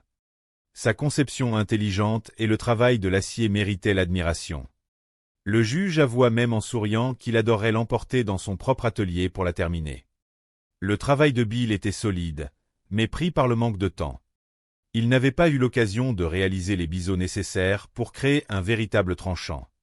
Son arme ressemblait plus à une ébauche élégante qu'à un couteau fini. Après une longue et difficile délibération, le jury, saluant l'audace de chacun, dut faire un choix déchirant. Carrie, le paisible professeur d'arts martiaux, fut éliminé. La conception de son manche requérant trop de modifications structurelles par rapport au temps alloué pour la finale. Avec une grande noblesse d'esprit, Carrie remercia tout le monde. Il partit heureux, ayant réalisé son rêve de participer à cette belle aventure. Sans le moindre regret. La dernière ligne droite s'ouvrit alors pour Bill et Thomas. Une finale grandiose d'une durée de 6 heures. Leur mission était double, d'une part, achever et perfectionner leur dague à pousser. Et d'autre part, forger une réplique fidèle et magnifique d'un grand couteau de combat historique. Agrémenté de colliers, d'une garde et d'un pommeau. Ce chef-d'œuvre devait comporter une lame complexe mesurant entre 43 et 48 cm de long et affichant une largeur imposante de 8 cm.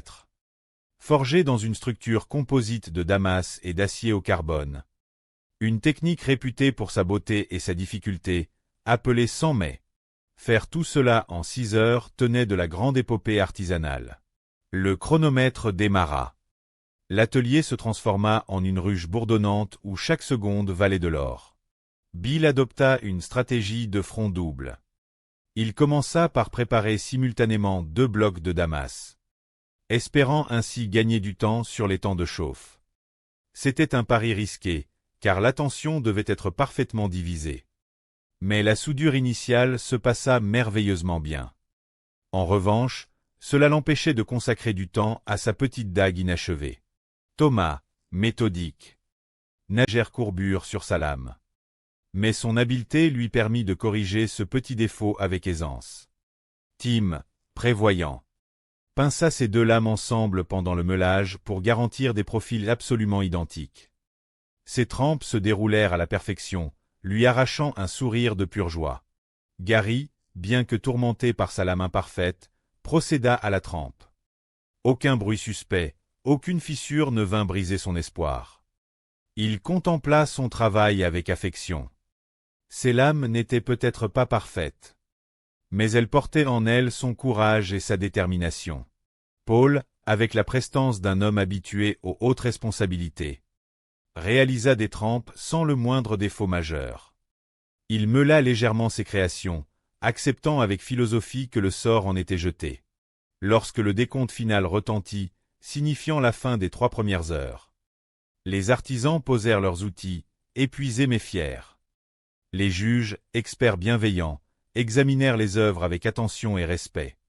soulignant les efforts et les réussites de chacun. Les lames de Tim présentaient de légères irrégularités, mais rien qui ne pût être corrigé. Grâce à une épaisseur judicieusement conservée. Les créations de Paul étaient magnifiquement similaires, prouvant une maîtrise technique indéniable. Cody reçut des éloges pour ses lames presque parfaites, lisses et droites. Cependant, les lames de Gary révélaient des défauts de structure liés à la soudure initiale. Bien que la forme globale fût proche de l'objectif, les imperfections compromettaient la solidité des couteaux. Avec une grande douceur et beaucoup d'encouragement, les juges lui annoncèrent qu'il ne passerait pas au tour suivant. Loin de s'effondrer, Gary accepta la décision avec une grâce infinie. Il quitta la forge le cœur léger, heureux des rencontres enrichissantes qu'il y avait faites. Fier d'avoir partagé sa passion avec des personnes partageant son amour pour cet artisanat complexe. Félicitant les 3 forgerons restants, les juges annoncèrent la suite. 2 heures pour corriger les défauts éventuels et transformer ces lames nues en véritables couteaux dotés de gardes et de manches. Un défi qui demandait habileté et ingéniosité. Dès la reprise, chacun se replongea dans le travail. Paul choisit le laiton pour ses gardes. Matériau noble mais capricieux, il requérait une attention de chaque instant. Parfaitement méthodique, il perça et ajusta ses pièces avec un calme olympien. Cody, lui, dut faire face à une petite contrariété. Sa première garde s'avérant récalcitrante, il fit le choix pragmatique de la souder directement. Acceptant un compromis esthétique pour avancer. Il se rendit compte avec un léger amusement qu'il l'avait même fixé à l'envers. Un petit rire intérieur accompagna sa décision de continuer, prouvant que même dans la hâte, l'humour gardait sa place. Tim affrontait lui aussi des difficultés avec les ajustements. Le montage des manches demandait une précision d'horloger. Et le temps imparti rendait la tâche ardue. Les manches prenaient des formes massives, confortables pour certains, encombrants pour d'autres. Cody rencontra un souci avec un rivet récalcitrant qui refusa de s'enfoncer, le contraignant à revoir son plan et à percer un nouveau trou. Dans la hâte de l'action, un petit incident sans gravité lui écorcha le doigt. L'équipe médicale, toujours bienveillante et prompte, intervint rapidement pour lui poser un pansement, lui permettant de reprendre sa course contre la montre avec un nouvel élan. Lorsque le temps fut écoulé, les 3 artisans présentèrent leurs couteaux achevés.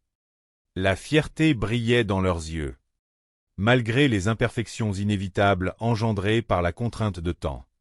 Vint alors le moment des tests de résistance et de fonctionnalité.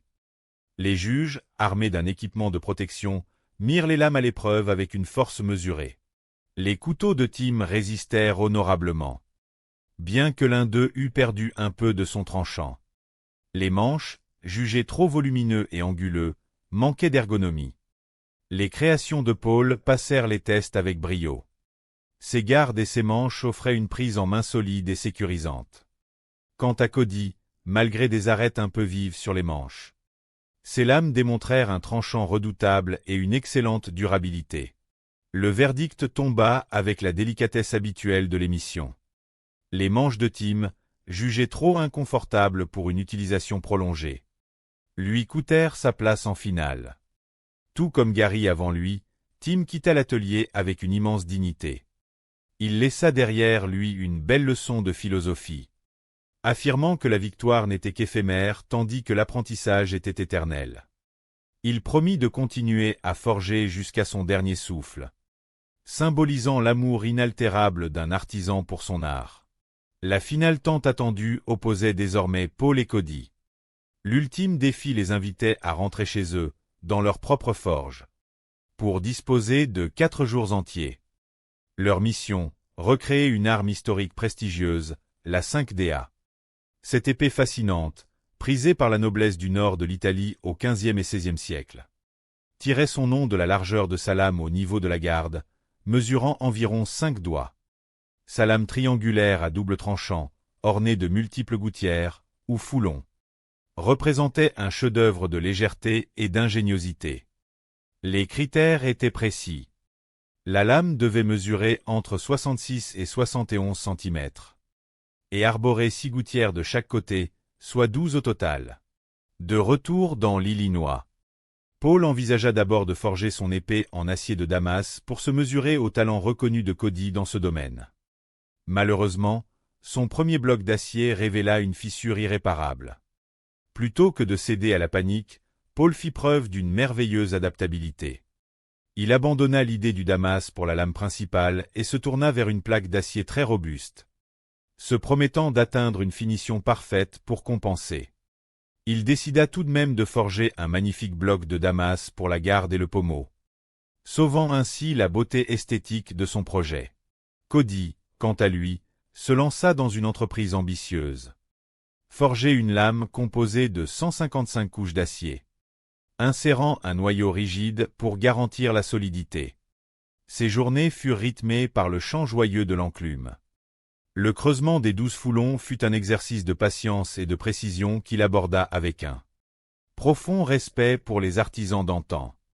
Lorsqu'arriva l'étape cruciale de la trempe, un obstacle inattendu surgit.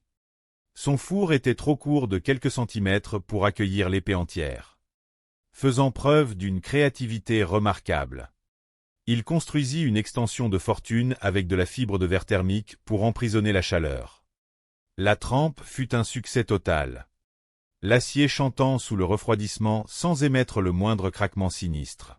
Pour le manche, Cody intégra brillamment des éléments récupérés de ses premiers couteaux du concours, dont une garde ornée de roulements à billes, créant ainsi une continuité poétique dans son œuvre. Paul, lui, façonna un manche majestueux, intégrant la symbolique des 5 doigts dans une exactitude historique admirable. Son pommeau en Damas brillait comme une gemme sombre. Les 4 jours passèrent comme un songe. De retour dans la grande forge lumineuse, Paul et Cody présentèrent leur chef-d'œuvre. Les armes étaient tout simplement époustouflantes, témoignant d'un travail acharné et d'un talent pur. Les tests de la 5DA furent spectaculaires, destinés à éprouver le tranchant, l'équilibre et la résistance structurelle des épées. La lame de Paul, bien que magnifiquement réalisée, se révéla légèrement trop lourde sur l'avant, demandant un effort supplémentaire pour la contrôler. Néanmoins, elle accomplit chaque épreuve avec une redoutable efficacité, tranchant et résistant sans faiblir. La création de Cody, quant à elle, fut une véritable révélation. Les proportions parfaites, le manche ergonomique et la lame finement équilibrée grâce aux gouttières minutieusement creusées en firent une extension naturelle du bras des testeurs. La lame était d'un tranchant chirurgical, démontrant la qualité exceptionnelle de son traitement thermique et de son affûtage. À l'heure du verdict, l'atmosphère était empreinte d'une amitié sincère. Les juges, soulignant l'excellence des 2 réalisations, durent trancher. C'est l'équilibre supérieur et la maniabilité parfaite de l'arme de Cody qui firent la différence. Lorsqu'il fut déclaré grand champion et remporta le chèque de $10 000, son visage s'illumina d'une joie enfantine. Paul le félicita avec une chaleur authentique. Grand seigneur, il déclara que la décision était juste, reconnaissant le travail exceptionnel de son camarade. Il partit fier de sa magnifique épée, enrichi par cette formidable aventure humaine, prêt à allumer de nouveau son feu dès le lendemain. Pour Cody, la victoire financière n'était que la cerise sur le gâteau. La véritable récompense résidait d'avoir réalisé son rêve de participer à cette belle assemblée. La grande finale de cette merveilleuse épopée créative mit en scène Bill et Thomas. Leur ultime mission était de forger une réplique d'un somptueux couteau historique, nécessitant l'assemblage minutieux de 3 types d'acier pour former une lame en sandwich, combinant un cœur dur en acier 1095 et des extérieurs flexibles. Ils disposaient de 6 heures. Un temps qui les invitait à plonger profondément dans un état de grâce méditative. Bill, toujours serein, géra ses assemblages avec une précision poétique, surmontant de légers soucis de fixation avec une inventivité remarquable. Son esprit restait focalisé sur la joie de créer. Thomas, quant à lui, mit tout son cœur dans le façonnage des détails, cherchant à donner à sa lame une âme véritable. À l'issue de ces 6 heures de dévouement total, la forge s'illumina une dernière fois pour admirer les œuvres achevées. L'arme de Bill était une merveille de robustesse et de beauté, accomplissant les tests de coupe avec une élégance suprême, sans jamais faillir. Thomas avait réalisé un travail esthétique admirable. Bien que le manche de son œuvre nécessitât encore un peu d'adoucissement pour être parfaitement confortable. Les juges, impressionnés par le talent et la gentillesse des deux finalistes, déclarèrent Bill comme le lauréat de cette célébration de la forge. Ému aux larmes, Bill remercia ses pairs et sa famille, rappelant que chaque étincelle dans la forge était une métaphore de la passion humaine, brillante, chaleureuse et capable de transformer l'ordinaire en extraordinaire. Ainsi s'acheva cette magnifique histoire de création, où le métal, le feu et l'esprit humain se rencontrèrent pour célébrer la beauté intemporelle de l'artisanat et la bonté du partage. La lueur incandescente des fourneaux dansait sur les murs sombres de la grande forge, projetant des ombres mouvantes qui semblaient murmurer les secrets millénaires du travail de l'acier. L'air était chargé de l'odeur âcre et familière du charbon et du métal chaud. Une senteur qui éveillait instantanément la passion dans le cœur de ceux qui osaient manier le marteau.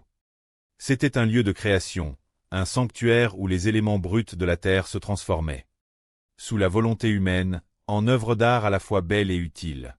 Paul Raspe, un homme de 42 ans à l'allure calme et réfléchie, ajusta ses lunettes de protection.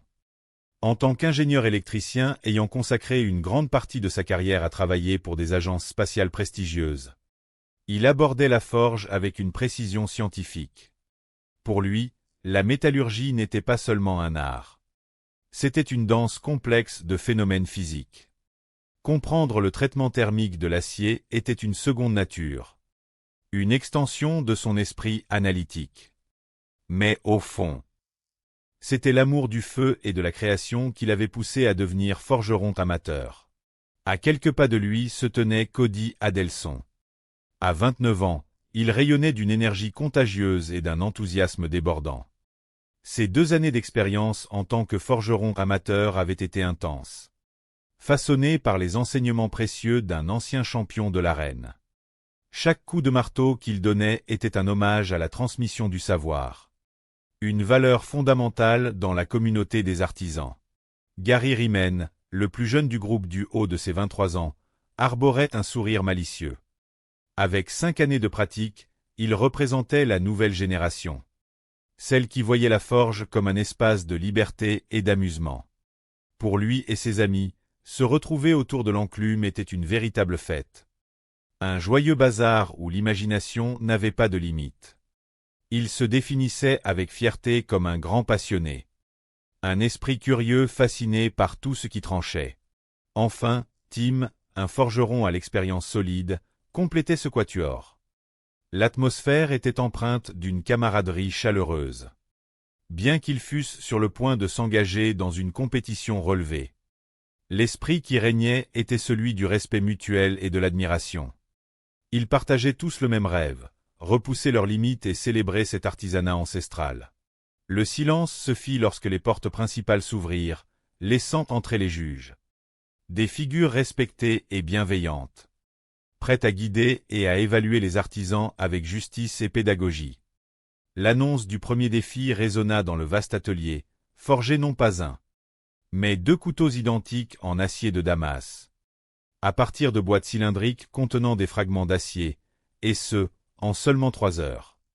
La récompense pour le vainqueur final serait un chèque de $10 000, mais pour l'instant, seul le défi technique comptait. Les lames devaient mesurer entre 18 et 23 cm. Une fois cette étape franchie, ceux qui accéderaient au 2e tour devraient ajouter une garde et un manche pour créer des outils pleinement fonctionnels.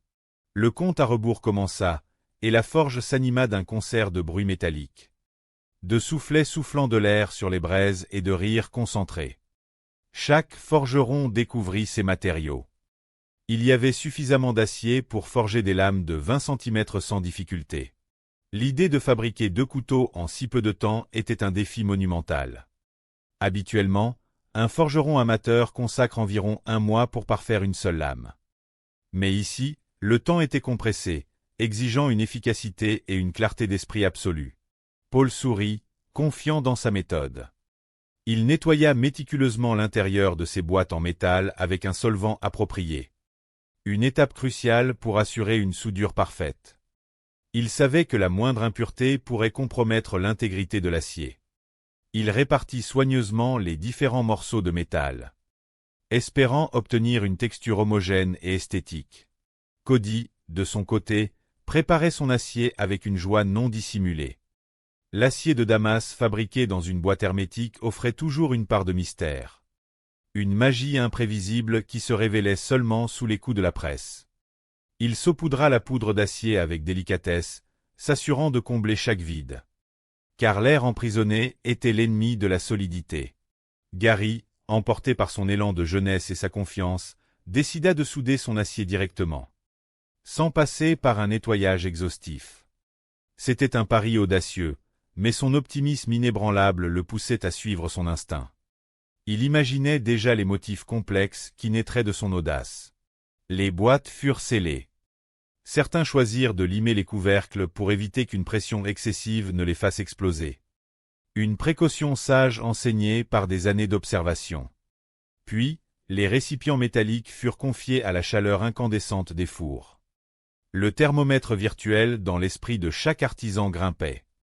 Il fallait atteindre une température de soudure idéale, souvent repérable à une couleur spécifique. Celle du beurre fondu et lumineux.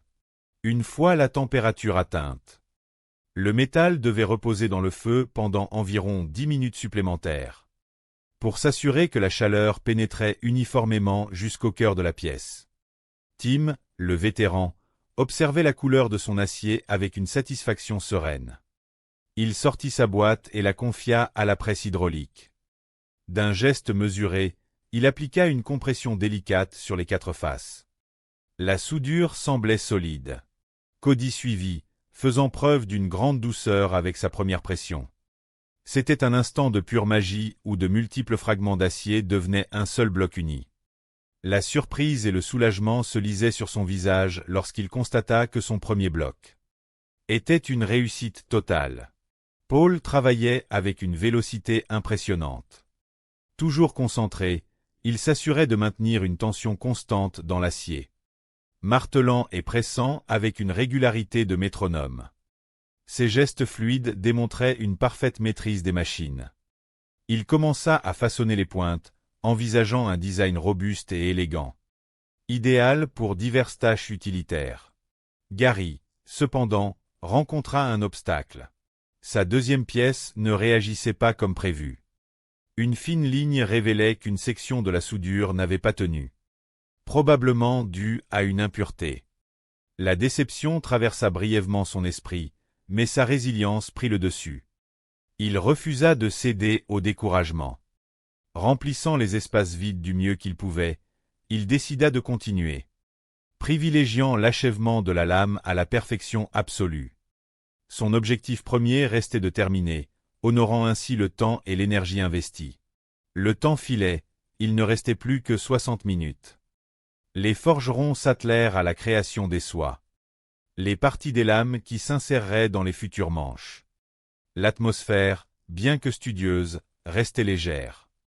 L'un traçait les contours de sa deuxième lame en utilisant la première comme modèle, assurant ainsi une symétrie réconfortante. Vint l'épreuve délicate de la trempe. Ce moment où l'acier brûlant est plongé dans l'huile pour être durci. Cody observa une légende prendre auprès d'un ancien maître estimé. Une expérience qui avait forgé en lui une technique remarquable et un immense respect pour la tradition. Gary, rayonnant de jeunesse du haut de ses 23 ans, apportait une énergie joyeuse à l'assemblée.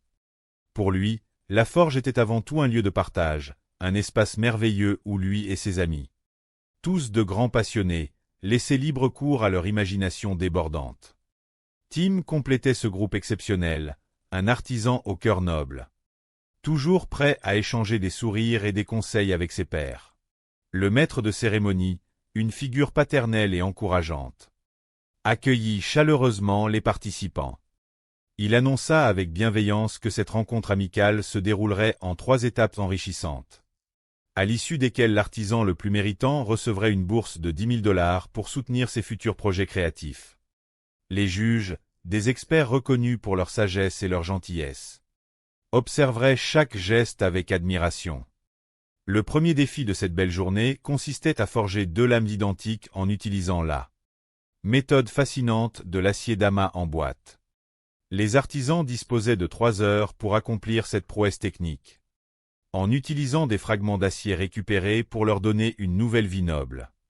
Le chronomètre démarra dans un murmure d'encouragement, et la forge s'anima d'une symphonie harmonieuse de marteaux dansants et d'enclumes chantantes. Paul aborda la tâche avec la méthode rigoureuse d'un scientifique et l'âme d'un artiste. Il choisit de répartir méticuleusement les différents types d'acier dans ces 2 récipients, cherchant à créer une harmonie parfaite entre les matériaux. Il expliqua avec passion que cette technique permettait de révéler des motifs magnifiques, comparables aux vagues douces d'un océan tranquille. Cody, quant à lui, prit un soin tout particulier à nettoyer chaque fragment de métal, sachant que la pureté était la clé d'une soudure parfaite. Il partagea son savoir avec générosité, soulignant que la moindre impureté pouvait compromettre la beauté de l'œuvre finale. La température de la forge montait, baignant les visages d'une lueur rougeoyante, symbole de leur dévouement. Tim attendait patiemment que son acier atteigne la couleur d'un beurre fondu, le signe poétique que le métal était prêt à être façonné. La patience, disait-il avec un sourire paisible, était la vertu cardinale de tout bon forgeron. Cependant, le voyage de la création est souvent parsemé de petits obstacles qui nous aident à grandir. Gary, dans son élan de jeunesse, rencontra une difficulté inattendue lorsque son acier montra des signes de séparation. Loin de se décourager, il affronta ce défi avec un optimisme admirable, cherchant des solutions créatives pour unifier son métal. Bien que le temps fût compté, il garda le sourire, prouvant que la véritable victoire résidait dans l'apprentissage et le dépassement de soi. Lorsque les 3 heures s'écoulèrent, les artisans déposèrent leurs outils avec un sentiment de fierté partagée. Les juges examinèrent les lames avec un respect profond pour le travail accompli. Ils félicitèrent chaque participant pour son ingéniosité. Malheureusement, les petites imperfections sur les lames de Gary l'empêchaient de continuer l'aventure. Mais il fut chaleureusement applaudi et remercié pour sa présence lumineuse. Il quitta l'atelier le cœur léger, heureux des amitiés nouées et des leçons précieuses apprises. La 2e étape de cette célébration de l'artisanat demandait aux 3 créateurs restants d'ajouter des gardes protectrices et des manches élégants à leurs lames. Ils disposaient de 2 heures pour transformer ces morceaux de métal en objets d'art fonctionnels. Paul choisit des matériaux nobles, travaillant le laiton avec une précision d'orfèvre. Cody, malgré un petit incident avec un rivet rebelle, garda son calme légendaire. Il adapta sa stratégie avec une flexibilité impressionnante, démontrant que la créativité fleurit souvent dans l'imprévu. Tim façonnait ses manches avec une concentration méditative, cherchant l'équilibre parfait qui rendrait ses œuvres aussi confortables à tenir que belles à regarder. Les juges procédèrent ensuite à des évaluations douces, testant la résilience et la qualité de la coupe sur des matériaux d'essai, afin de s'assurer que les œuvres pourraient traverser le temps. Les créations de Paul et de Cody brillèrent par leur solidité et leur finesse, tandis que les manches de Tim, bien que magnifiquement conçues, se révélèrent légèrement moins ergonomiques. Tim fut remercié avec d'immenses éloges pour sa contribution inestimable, et il se retira avec la promesse de continuer à forger jusqu'à la fin de ses jours, porté par sa passion inaltérable. Le point culminant de cette première grande rencontre fut l'épreuve finale, une invitation à voyager dans le temps. Paul et Cody reçurent pour mission de recréer une arme historique majestueuse de la Renaissance italienne, la célèbre épée appelée 5 doigts, en référence à la largeur impressionnante de sa base. Ils disposaient de 4 jours dans leurs propres ateliers pour donner vie à ce chef-d'œuvre, qui devait arborer 12 élégantes rainures pour alléger la structure tout en conservant une solidité parfaite. Dans son atelier de l'Illinois, Paul se lança dans l'aventure avec une plaque d'acier robuste, l'acier 80C RV2, après avoir sagement réévalué son approche initiale. Cody, avec sa maîtrise des motifs complexes, entreprit de forger une lame composée de 155 couches superposées d'acier 15N20 et d'acier 1094. Leurs ateliers respectifs résonnaient de la magie de la création. Chaque coup de marteau étant une note de musique dans une symphonie dédiée à l'histoire et à la beauté. Lors de leur retour à la Grande Forge, les deux artisans présentèrent des œuvres d'une splendeur époustouflante. L'épée de Paul était un modèle de robustesse classique, tandis que celle de Cody éblouissait par les motifs hypnotiques de son acier d'amas. Les juges, émerveillés, soumirent les épées à des tests de performance artistique, évaluant la fluidité de la coupe sur des cibles préparées avec soin. Les deux chefs d'œuvre accomplirent des merveilles, glissant avec une grâce absolue. Finalement, la légèreté et l'équilibre exceptionnel de l'œuvre de Cody lui valurent le titre honorifique du jour. Paul félicita chaleureusement son ami, célébrant ensemble le triomphe de leur métier. Cody, ému, exprima sa gratitude, rappelant que la plus belle des récompenses était l'expérience partagée et le bonheur de créer. L'esprit de camaraderie de la forge ne s'éteignit pas avec le coucher du soleil. Le lendemain, une nouvelle aube apporta son lot de nouveaux talents et de nouvelles inspirations. 4 nouveaux forgerons firent leur entrée, chacun portant une lame fabriquée chez lui, reflet de son âme et de son histoire. Bill, un artisan dévoué soutenu par l'amour infaillible de son épouse, présenta une lame en acier d'amas de 160 couches au reflet chatoyant. Rhys, un jeune prodige de 18 ans ayant appris son art par lui-même, apportait une machette robuste, symbole de son incroyable détermination. Thomas, un cuisinier passionné par les beaux outils, dévoila un couteau élégant en acier 1070, orné de touches d'argent. Enfin, Carrie, un professeur d'arts martiaux empreint de sagesse, présenta un couteau géorgien traditionnel forgé dans l'acier 5200, alliant force et simplicité. Les juges évaluèrent la beauté et la géométrie de ces créations à travers un test de coupe sur des blocs de glace étincelants. Une épreuve visuellement magnifique qui mettait en valeur la qualité de la trempe. L'œuvre de Bill glissa à travers la glace comme une étoile filante. Thomas et Carrie virent également leur création briller par leur efficacité fluide. Malheureusement, la machette du jeune Rhys, bien que très solide, manquait légèrement d'ergonomie dans son manche. Les juges, avec des mots remplis de douceur et d'encouragement, l'invitèrent à poursuivre son chemin prometteur. Rhys, le cœur plein de gratitude pour cette opportunité exceptionnelle, promit de continuer à perfectionner son art avec encore plus de ferveur. Le défi suivant invita Bill, Thomas et Carrie à repousser les limites de leur créativité.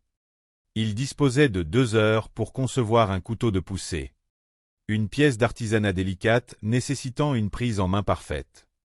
Bill choisit de créer un motif torsadé complexe, bravant les contraintes de temps avec le courage d'un lion.